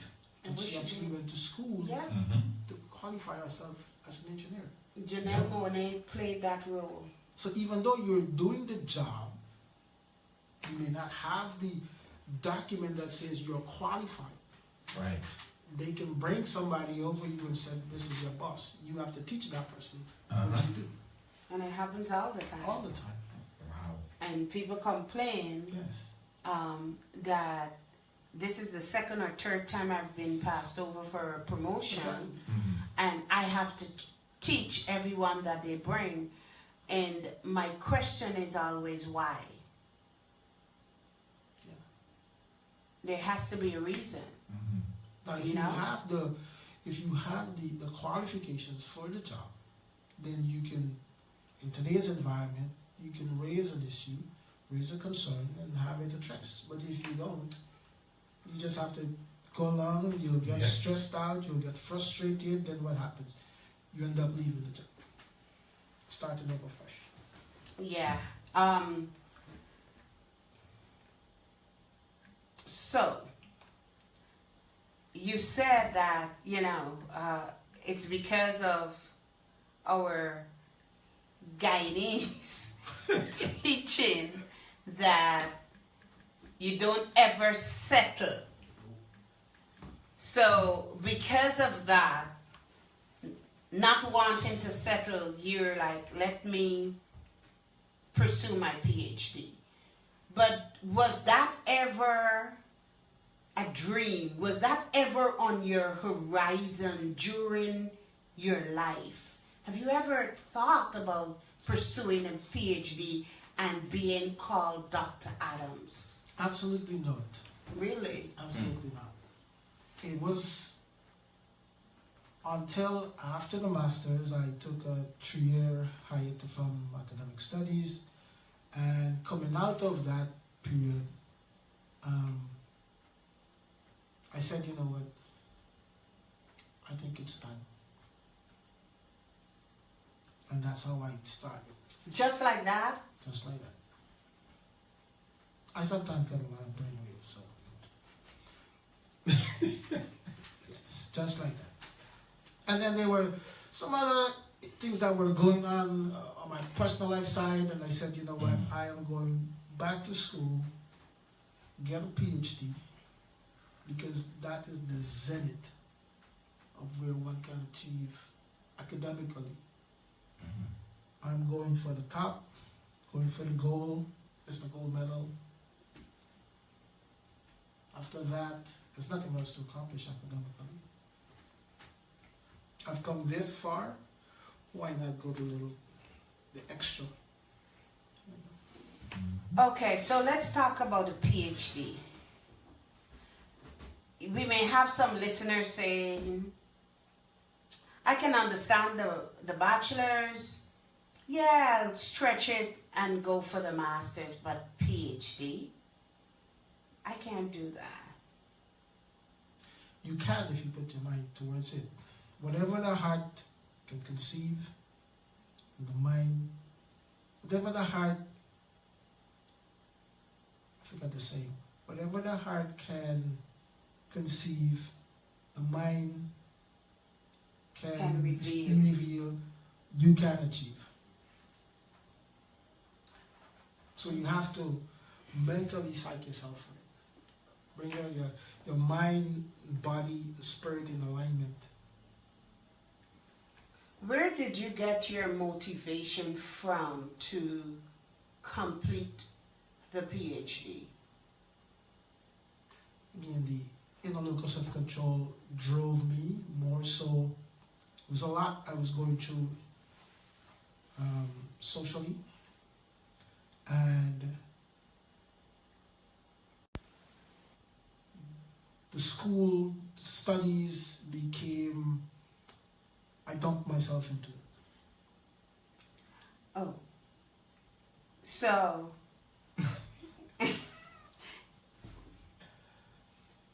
you need to get pushed into that corner a little more often.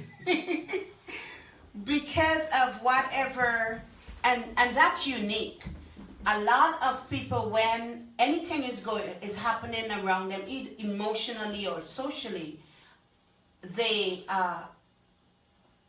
become introverted, and they lack the ability to concentrate. And few people would make a decision to pursue a PhD in that emotional or psychological space. Because that can be very dysfunctional. Extremely, and if that person is predisposed to mental health, that can take them over the cliff. Correct. So you might be a very good case study. Oh, Lord of mercy. Because it's unique. It is. I was going through so much at that time. There was a split in marital relationship. So one way of dealing with that was to just concentrate on academia. That used up all my spirit time again, work, home. I became very antisocial. I didn't really go anyplace much. Socialization was just at work on a Friday afternoon, maybe for a few hours. We have, in the secretariat, we have a lounge for delegates, for permanent representatives. So the staff members can have access to it. So I would go there, socialize with colleagues, grab a drink, and I time myself, okay, 2 hours is good for me. I'm out, home, sleep, and I'll wake up on weekends and I get in at about 8, 9, I'll go to bed. I'll wake up at about 1:30, 2 in the morning, and I'll do schoolwork up until 7, 8. Take a break, do what I need to do, personal admin, that kinds of stuff. Come back, sleep, wake up and do my work. I go to at that time I went to the gym at 1, 2 o'clock in the morning when it's quiet. Because I couldn't take the crowds. I couldn't take crowds at that time. So your coping mechanism of dealing with emotional stress was adding more stress. And you, But yet still, adding more stress. I mean, but of course you had an outlet of the gym, burning those, but Yeah. I'm still trying to grapple because it's not unheard of, but It's unusual. it's extremely unusual for anyone to be experiencing any emotional right. problem that affects you psychologically, and then you just decided that, you know what, you know how I'm going to cope with this? I am going to enroll in school and dedicate my time and focus on academics For success. that requires me to be emotionally physically and socially intact according to research. But it was on the reverse for you. Wow. For 6 Case years. study. For 6 years. For 6 years. For 6 years. Because I started in September 2010 and I completed studies. Dissertation was submitted for publication in September 2016.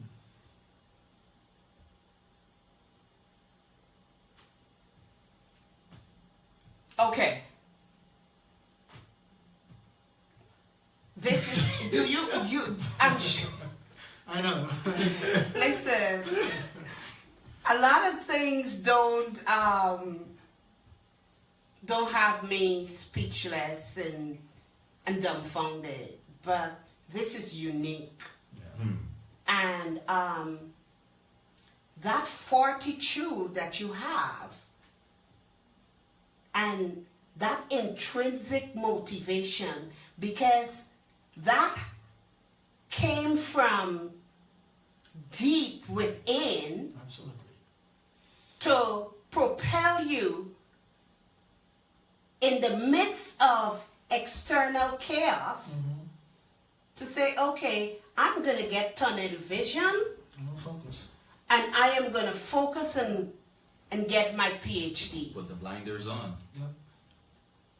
And at the same time, or within that time frame, I was still involved in community activities, part of SG South Georgetown. Then from 2014 up until last year, I was heavily involved in our ERP activities. For 14, I went to Haiti and a couple other countries.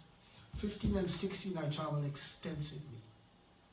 So in the midst of all of that, I was still able to, and traveling, I was still able to focus on school.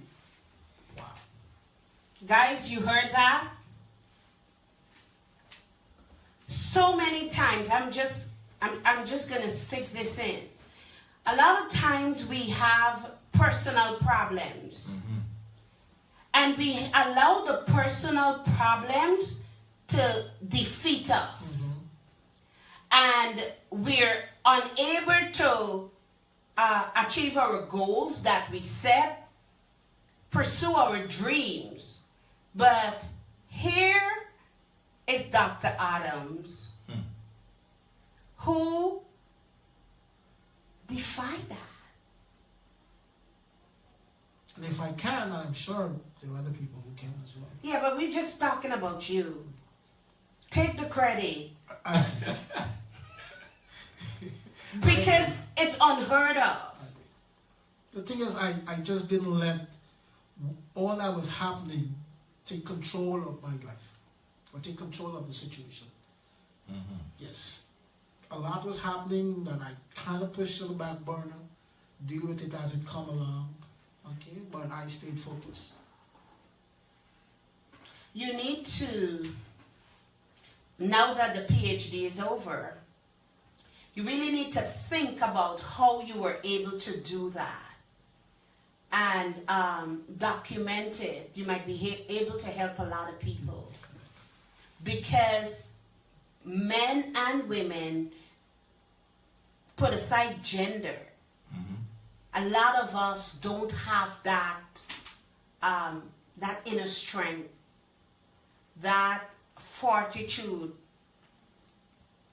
that self-regulation to the highest level.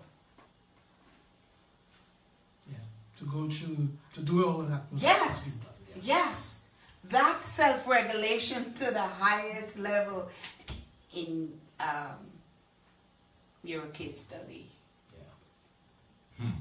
She was looking for one a long time. I guess she found it now. That is, wow. No, it's true. It's true. Because I remember I was in MINUSTA for 6 weeks. despite of everything that was happening, we were deploying the ERP. It was a pilot in Nusta. I was there. We worked from 8 in the morning to 7, 8 at night. We had team building exercises from 8 to about midnight. And I would leave, go to my room, connect to my computer to the wireless, and check in my schoolwork to see what my professors had for me to get done. I will do it, even if it's 2 hours sleep, 3 hours sleep. I'll wake up and I'm ready to go. See the journey get really interesting. No. I want to say something. In the midst of the chaos that was happening around him, he chose to pursue a PhD as a non-traditional student. Not as a traditional student who is attending a B&M. Correct. And B&M is brick and mortar. That's good, yeah. Where he has people around him to support him. Right. He chose a non-traditional school Yeah, and pursued a PhD online correct. in the midst of that. In the midst of it all. Self-regulation at its maximum, Dr. Adams. Thank you. It's a roadmap. Yeah. There were nights I just had 2 hours sleep, 3 hours sleep. Now I 5 hours and I'm up. I cannot sleep longer than 5 hours. If I get more than 5 hours, I actually have to wake up, move around, and then go back to bed. Well, I don't even have to during my show I do reality check. Right? That's reality. Right? I have a segment called Reality Check. I don't even have to do that tonight. Because the reality check is how many of you can actually choose something that is going to be beneficial to you in the midst of turmoil, in the midst of emotional stress, in the midst of psychological stress. How many of you can do that? Wow. So that's our reality check tonight. It's like, And I think this, if you go right back to my days in the Guy Defense Force, I remember my first exercise Iron Weed in the savannas of Tacoma, where you're out in the open, savannah, there's no sheet, there's no pillow to sleep. Your pillow is your webbing. You have a weapon that you need to protect. You cover with your bush hat, pull it in your face, so that the Jew don't damage up your pretty face. You know? And it's adjusting to the elements that is in your midst. Using what is natural to the environment to your benefit. Okay? If I transfer that into the situation that I was experiencing, yes, there was chaos all around. That chaos, I use that to help me focus.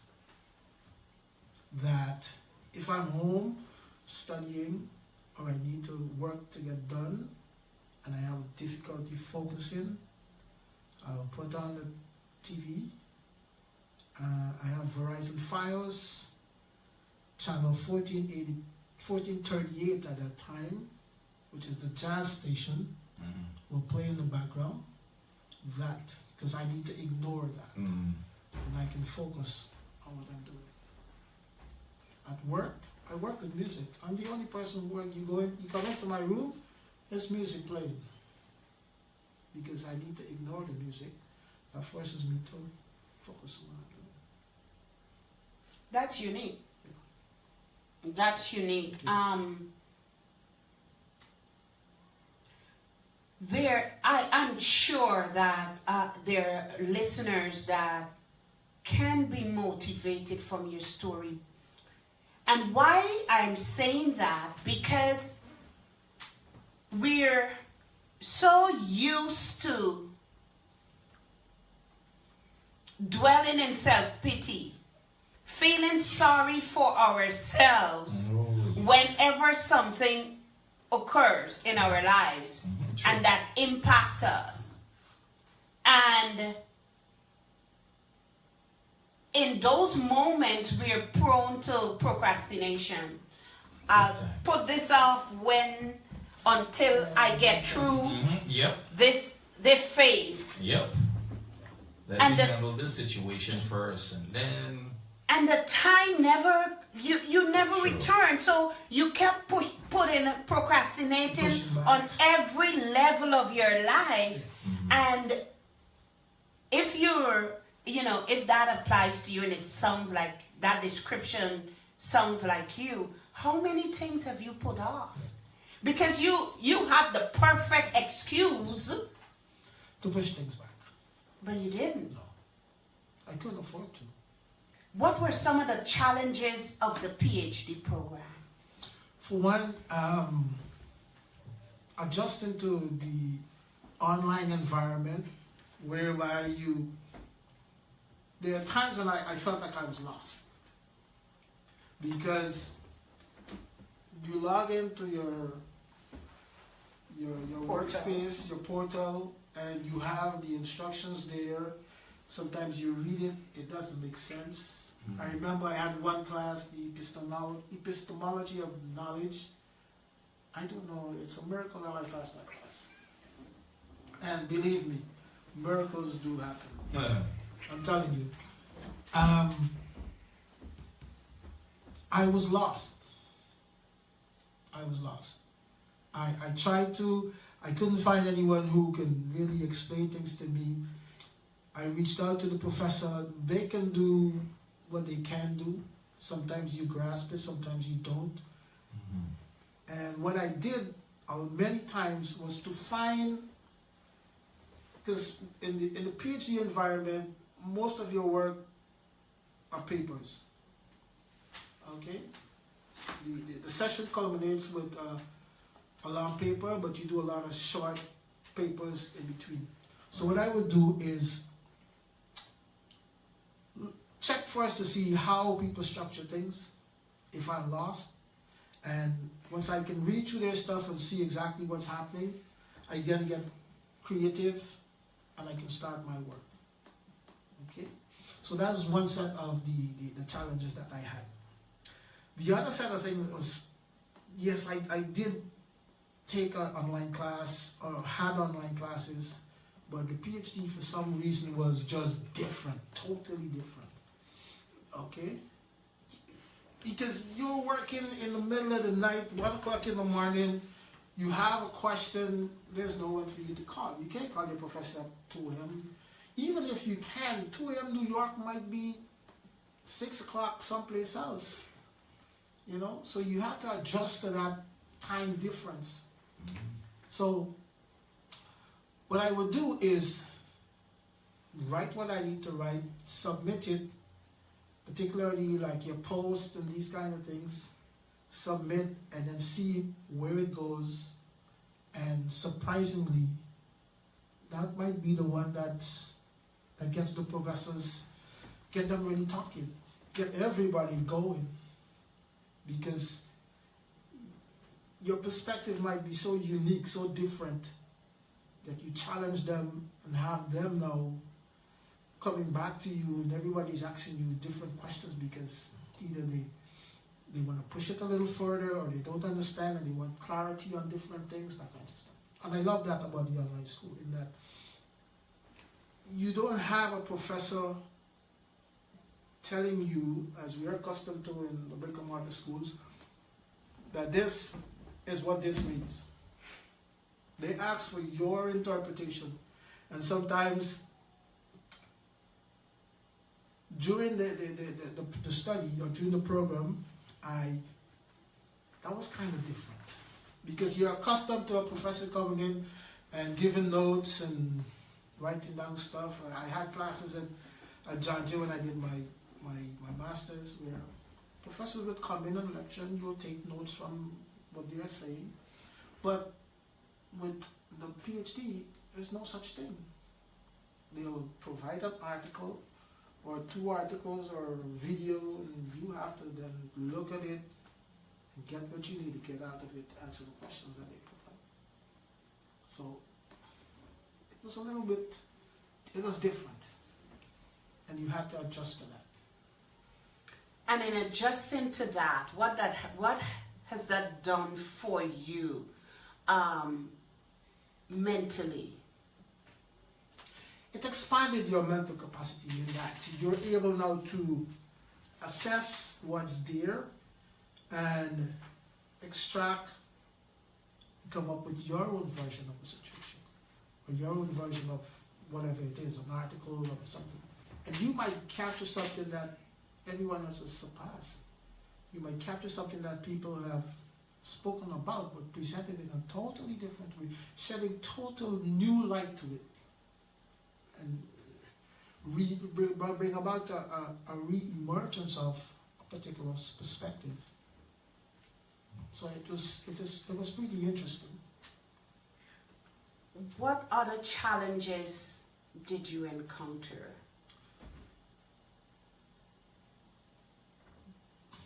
One of my prime challenges was in undergrad and in the master's program. The master's program did start to expose you to research methods. They did more quantitative than qualitative. Undergrad, it was not there. So here am I sitting in a PhD program. We've done the quantitative class. We go to the qualitative class, and it's vast difference. First time I'm exposed to it, and I'm like, okay, I'm scratching my head because I really don't get it. Take for example, in qualitative you have so many different strategies you can use. 6, 7, 8. Like, but which one am I supposed to use? How do I determine which one I should use? You know? So sometimes you're at a loss, as I mentioned. But when you do get to understand it, and there's so much to read to understand these things, so much. When you do get to understand it, and you determine based on the type of study that you're setting up, what you want to examine, and these kind of things, then you determine, okay, I'm going to use this one. You start your work, methodologies, the analysis. When you do your qualitative analysis, these are challenging things. It is very subjective, and sometimes you need so much guidance because it's new to you. You know, and I ended up purchasing software to help me do my work, and this is where you see how applications come right back into me. So, my gosh, I wish that I was really doing application, that I had really been exposed to these things, undergrad, master's programs, because then by the time you get to the PhD and you have to do the analysis, you've been fully exposed to the application, you know exactly what you're doing, you have to learn this thing on the fly, quickly. But I did it, it was great. The most interesting part is when you finish setting up your research study and you submit that to your professor. And then you gotta go through the hoops now, IRB and all this stuff, before you can even conduct your first interview or gather your first piece of data. There's so many hoops to go through. And sometimes you ask yourself, is it really, what am I doing? I mean, is this really worth it? But what kept you going and what kept you motivated? It was all about the learning, and then being able to complete it, and then the possibilities that exist thereafter. Because now, for example, I went to St. Kitts for my research study, where I looked at cross-jurisdictional collaborative efforts between different Caribbean policing agencies, interviewed the various participants who were at that conference. Now, I'm beginning, I mean, the study is published. I am unsure whether or not they have read it or their bosses have read it.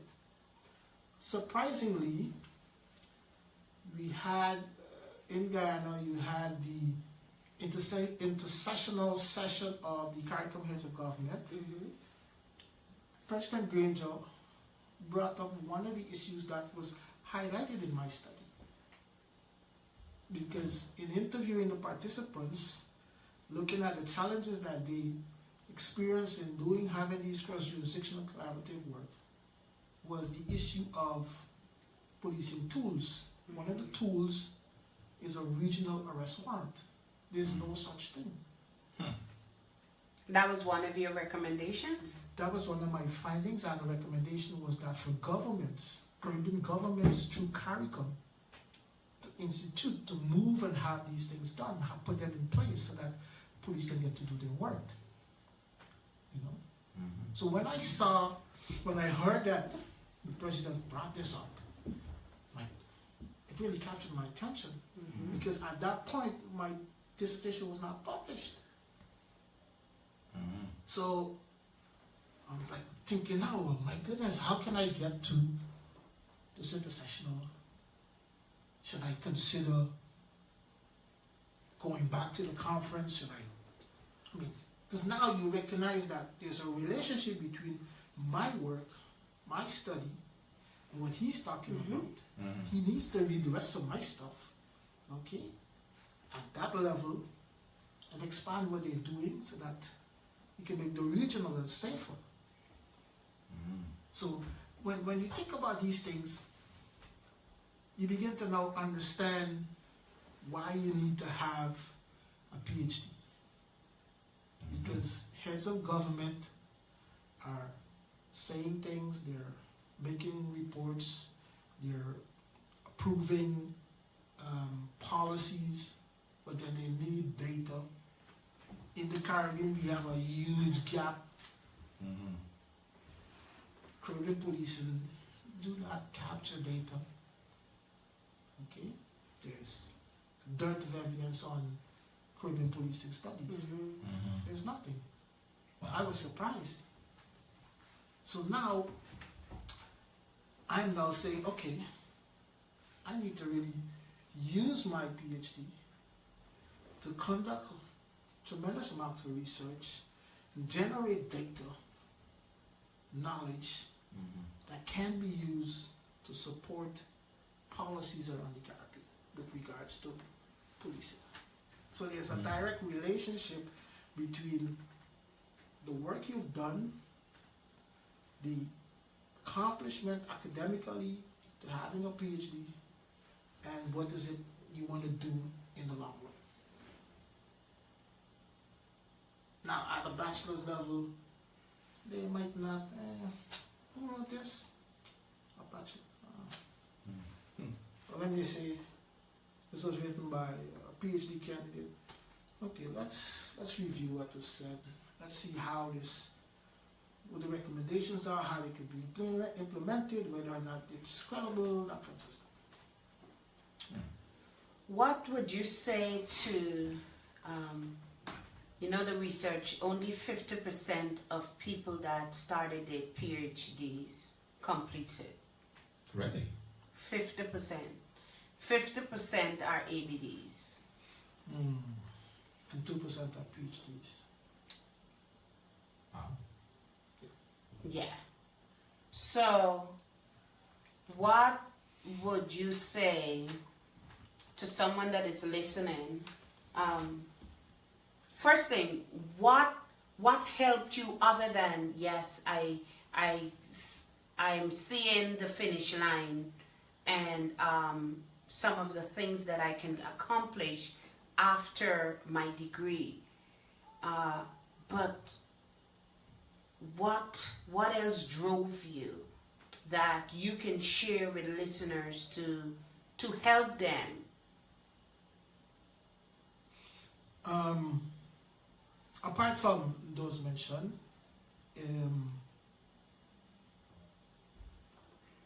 being a role model, because now my kids can say, well, if my dad can do it, then he's such a young guy. I'm younger than him, I can do it too. You know? So, you become a role model to others. You can mentor students and help them to get there.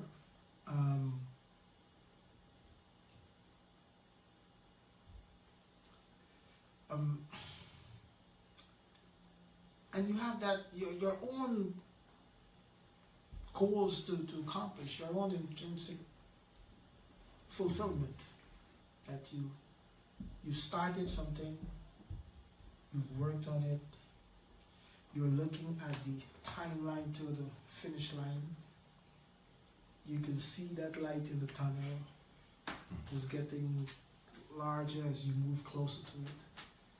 That in itself, because I remember my last 3 months, 6 months, I'm saying, well, yes, a little bit more, and the milestones are coming down, you know. Okay, yes. You're reading, because we had a cohort group, so you're reading other people posting that, yes, I finished my presentation, I've cleared with the dean, the school has approved my stuff.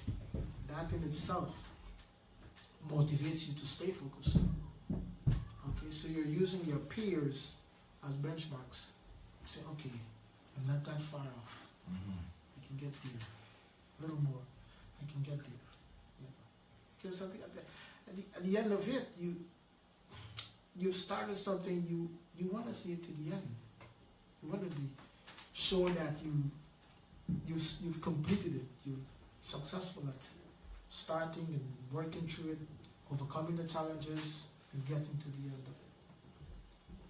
Would you ascribe to the notion that the PhD is a lonely journey? Yes. You can have people supporting you, encouraging you, but you're the one who has to sit there and write the papers. You're the one who needs to be up late at night when everyone is sleeping, or everyone is out turning a beer. It is lonely. It is lonely. Man, I'm telling you, listening to the journey, you know, people so many times will look at it and say, oh, wow, yeah, Dr. Adams, yes. You know, hey, go Dr. Adams. But if they already listen to the journey, you know, to see what you had to go through to get where you at, yeah. You know, I think the thinking will be different. Because sometimes they don't even appreciate what you went through. You know, they just look at it like, why does he has a PhD? He doesn't deserve a PhD. But they don't see. No, the work you put in to get there. Exactly, the work that you had to put in. Yes. Even in your situations that you were going through, you still were able to put in those work. Wow, Sharmin, that's a journey. It is. I'm totally in agreement with Sharmin, man. You should document that journey. I guarantee you, a lot of people will buy that book.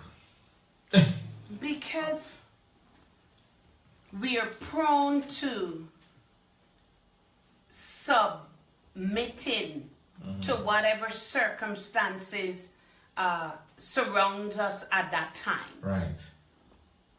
So, for you to actually, in the midst of that, decide that, you know, this is what I'm going to do.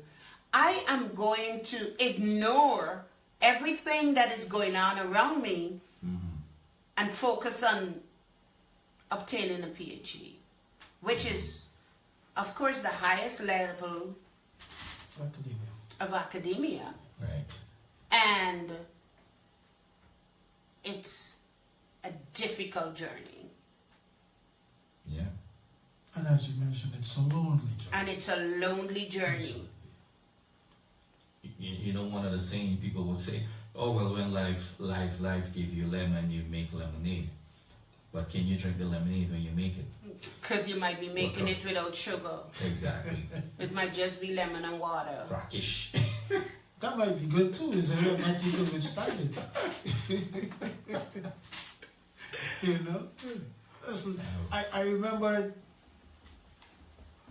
after you've completed all your classes, you have a comprehensive exam. 3 questions, you have 30 days to complete the questions. They give you all the rules, no more than 51 pages. I completed mine with 1 week to spare. I was able to go over it and then submit. But it took me hours. Wake up, get something to eat, write until you're tired, put it down, go to bed, get up. Just bang at it for 3 weeks. Because you have to do the research, you know, to answer the questions. There are so many things that, you know, we can still jump on that you have mentioned. For instance, one of the things is knowing your balance. Because listening to you saying that, you know, the work that you put in, the sleepless nights, or, you know, but how do you know how to differentiate when I'm really tired or it's time for me to just take a rest? How can you really say, well, this is a time to take a break from this? You know, how can you balance everything together without going overboard? Well, you had to know yourself, for one. I know for a fact I can only get 5 hours sleep. Okay? 5 hours sleep, and I can sit at my computer and work for a max of about 5 to 6 hours before I really get tired of looking at it and want to get off of it. So based on that, I adjust my day. 5 hours sleep, I wake up on the computer, I take a 2-hour rest, just maybe watch a movie or do something, go to the gym, come back. If I go to the gym, it's better because then I exhaust myself, I come back, I go to sleep. And when I wake up, I'm fresh.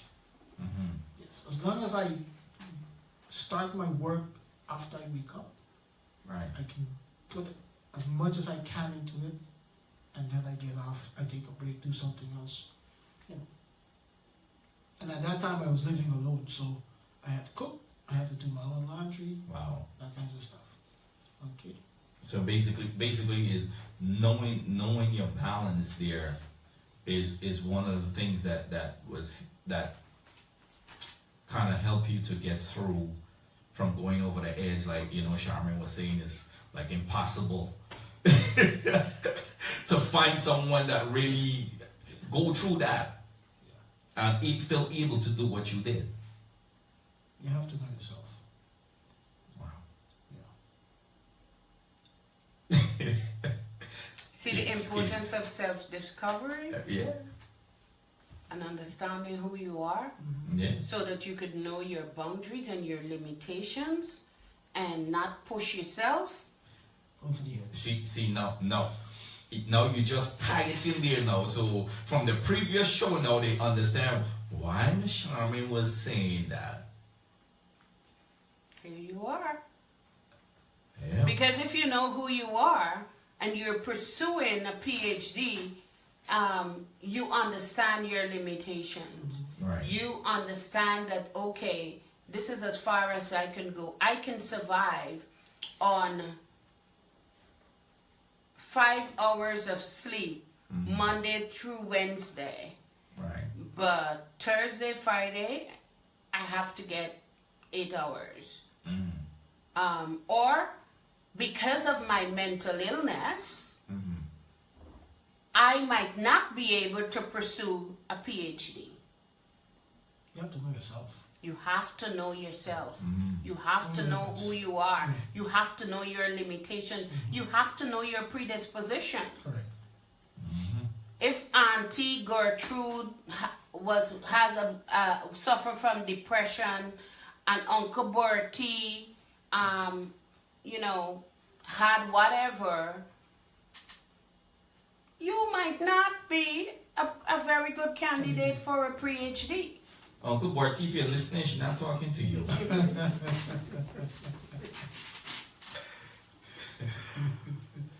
All right, it's just about 8:45. We're going to take a quick musical break, and then we will come back, and we want to hear from you. The phone lines is open. You can even call during the musical break. All right, Dr. Adams mentioned about one of the types of music that got him through. Jazz? So So you got a jazz? let's go there. Let's see what it says. That's it. Once I have that in the background, for me, focus, I ignore that.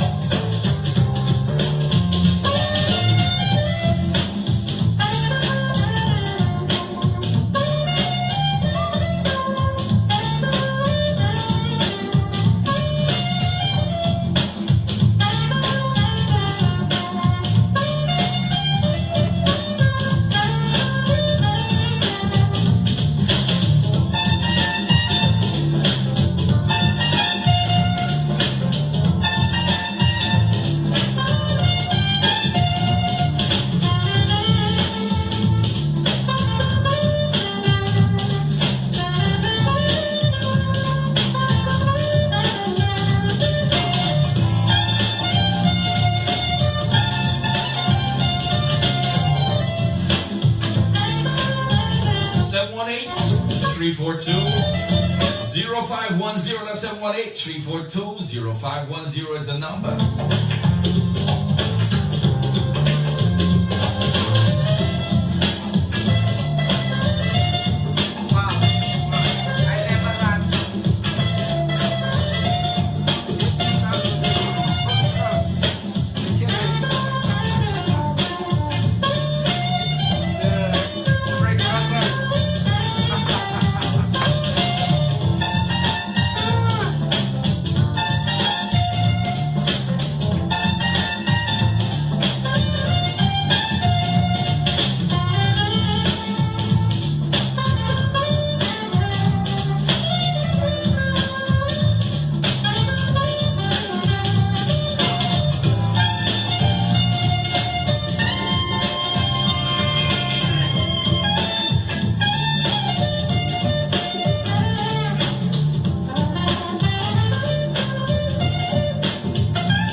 Jazz and everything for you, that's a soulful strut, Mr. Grover Washington Jr. This is Talk Time with Sharmin. The phone lines are open, 718-342-0510, 718-342-0510. One more time, 718-342-0510. Charmaine? Yes, call with any questions or just to congratulate Dr. Adams. All you Souties, pick up the phone and call him and tell him, how proud you are. And so the number is 718-342-0510. Yes, you wrote it on the live feed, but it would be nice for you to call and congratulate him or ask him any question. Yes, I want to hear your voice, so come on, call in to the show. And in the meantime, those that not within the calling area, if you got any feedbacks, you guys want to read some feedbacks, you can also share some feedback. So 718-342-0510 is the number. 718-342-0510. I swear this Facebook thing have a timer. Yeah. So, Dr. Adams, Yes, ma'am. we have 50 minutes? Okay. Yep. But we have a caller. We do. Yep. Welcome to Talk Time with Sharmin. Calling you live. And blessed Monday evening to you. Good evening, Queen Sharmin. Good evening, Pastor Peter. Good evening, Good brother. evening, brother. To Dr. Adams. Good evening. To the studio. Very interesting show, very interesting, very knowledgeable. Dr. Congratulations to you on your journey. Thank you. And I must say good luck in your pursuit of the PhD. Thank you, sir. I would also like to encourage you, if you are in or out of academia, to get into academia. This is the time when we need as many of our Caribbean people as much, particularly to be involved in educational pursuits. You can be I love your story. I love your title at ITC. I love that title, but let me go to some Guyanese accent tonight. Good evening, Rachel, and my apologies. Good evening, Rachel, and good evening, everybody. We come from the Caribbean as nurses, teachers, firemen, police, da da da da. But when we get to America, we have to start that journey all over again. Mm-hmm. Now you choose the road of that ITC, or as we know it commonly as a cab driver. When I came here, I started in security. I went into retail. But like you said, along the way, where we came from, the positions we had, I left Guyana the next 5 months. From where we came, and we know what we are, our abilities are. Like you said, what our mothers and fathers instilled in us about education being the key to success. So we start that journey here by taking those jobs. Because there's no way, even back then, you could have came to this country as a teacher from Guyana and just jump into a teacher's job, or come as a fireman and go into the fire department. So you have to start over. So we start out where we start out. But like you said, we've got our eyes set on a prize. We have to work towards that goal. So we made those sacrifices starting where we started. It might not have been the best place for us to start, but we have to start somewhere because we have to make money. The families, they're not going to take care of you here for so long. So you get started doing those jobs, and like you said, our next key thing you said at the end day just now, the amount of sleep you get. People may think you have to get 8 hours sleep. You don't necessarily need 8 hours sleep. You sleep for 8 hours, you've missed out a lot. So maybe 5 hours is perfect rest for you to get. So while we're doing these odd jobs, now we decide we're going to go back to school now. And again, it's a sacrifice we're making, but we've got our eyes set on that price. Because now you're doing an 8-hour job. And like you said, it's $6 back then, $7 this time. You may not like it, but you have to make that sacrifice. So afterwards, you're going to school for 4 or 5 hours. And I've been through that process, brother. So I know what you're talking about, and I I know a lot of people can relate to this. I've been there. I've been in the computer field like you, got a degree in computer science. I've worked in a bank before. I'm in an insurance company now.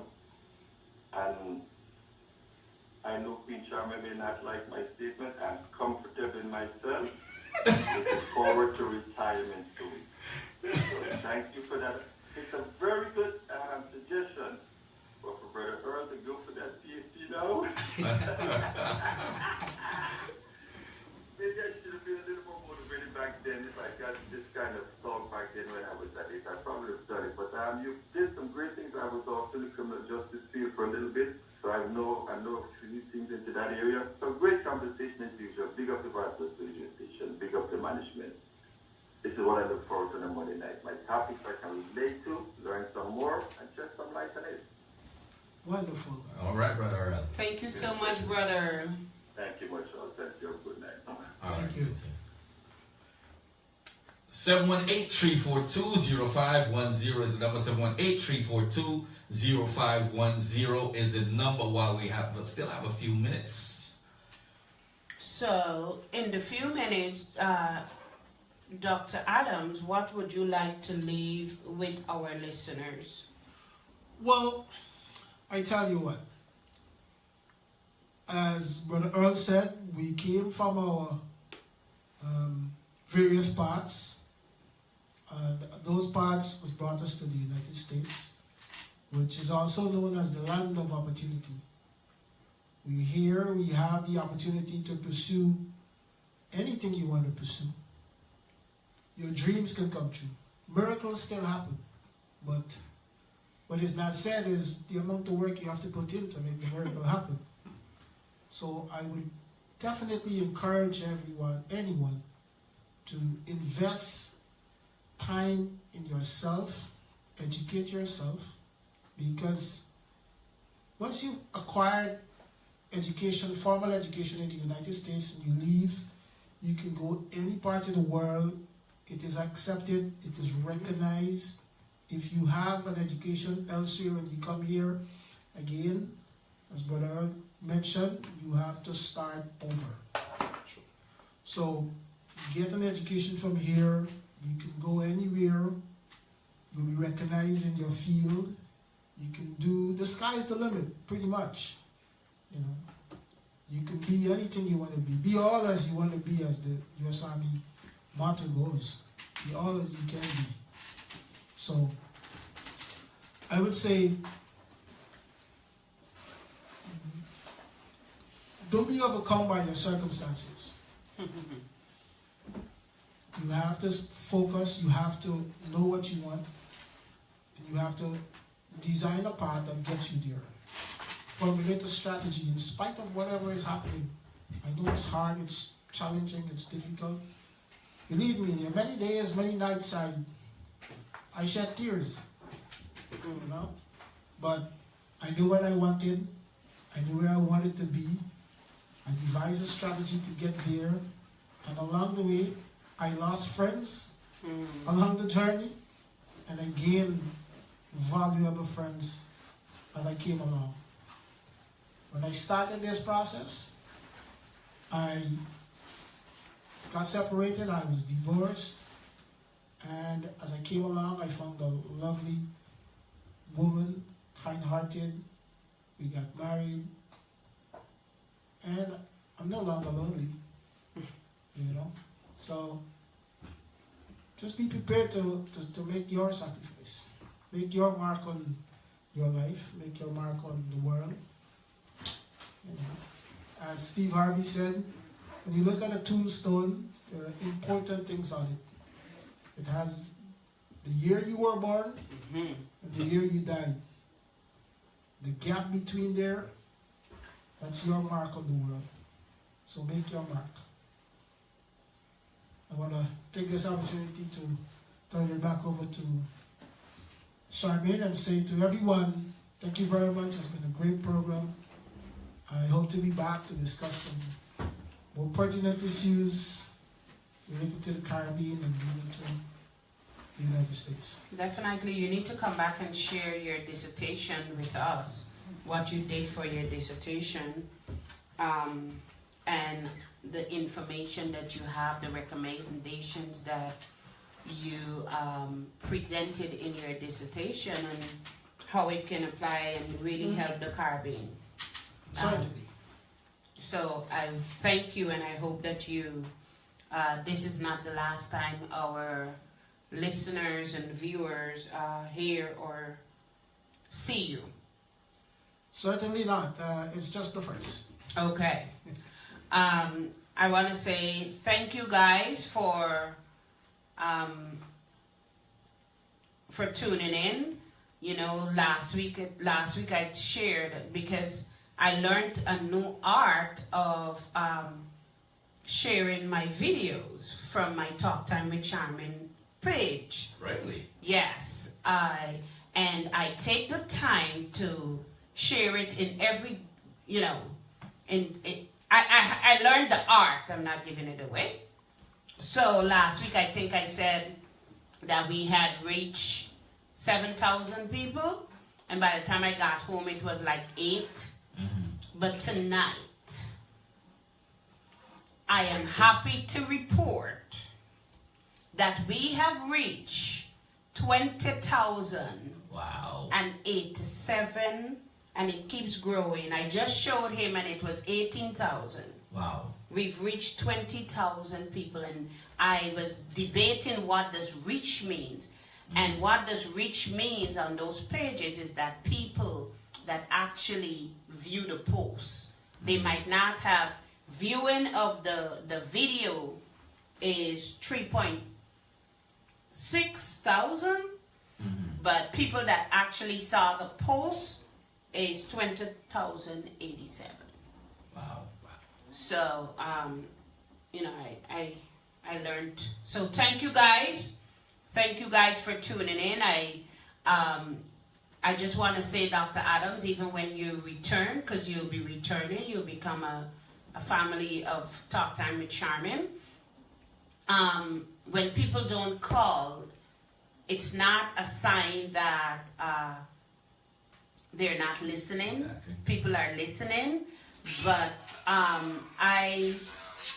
my topics are heavy topics that people don't deal with every day. Correct. So sometimes it's difficult for people to call in and share, and we have dropped a lot of pearls, and I want to say thank you. Thank you, Pastor Peter. Next week, topic is going to be where I'm going to have a discussion about sexual abuse from the male perspective. A male will actually share his experience and the effects of sexual abuse on his life. Interesting. Yes. So I want to say thank you, good evening, and Pastor Peter, take us away.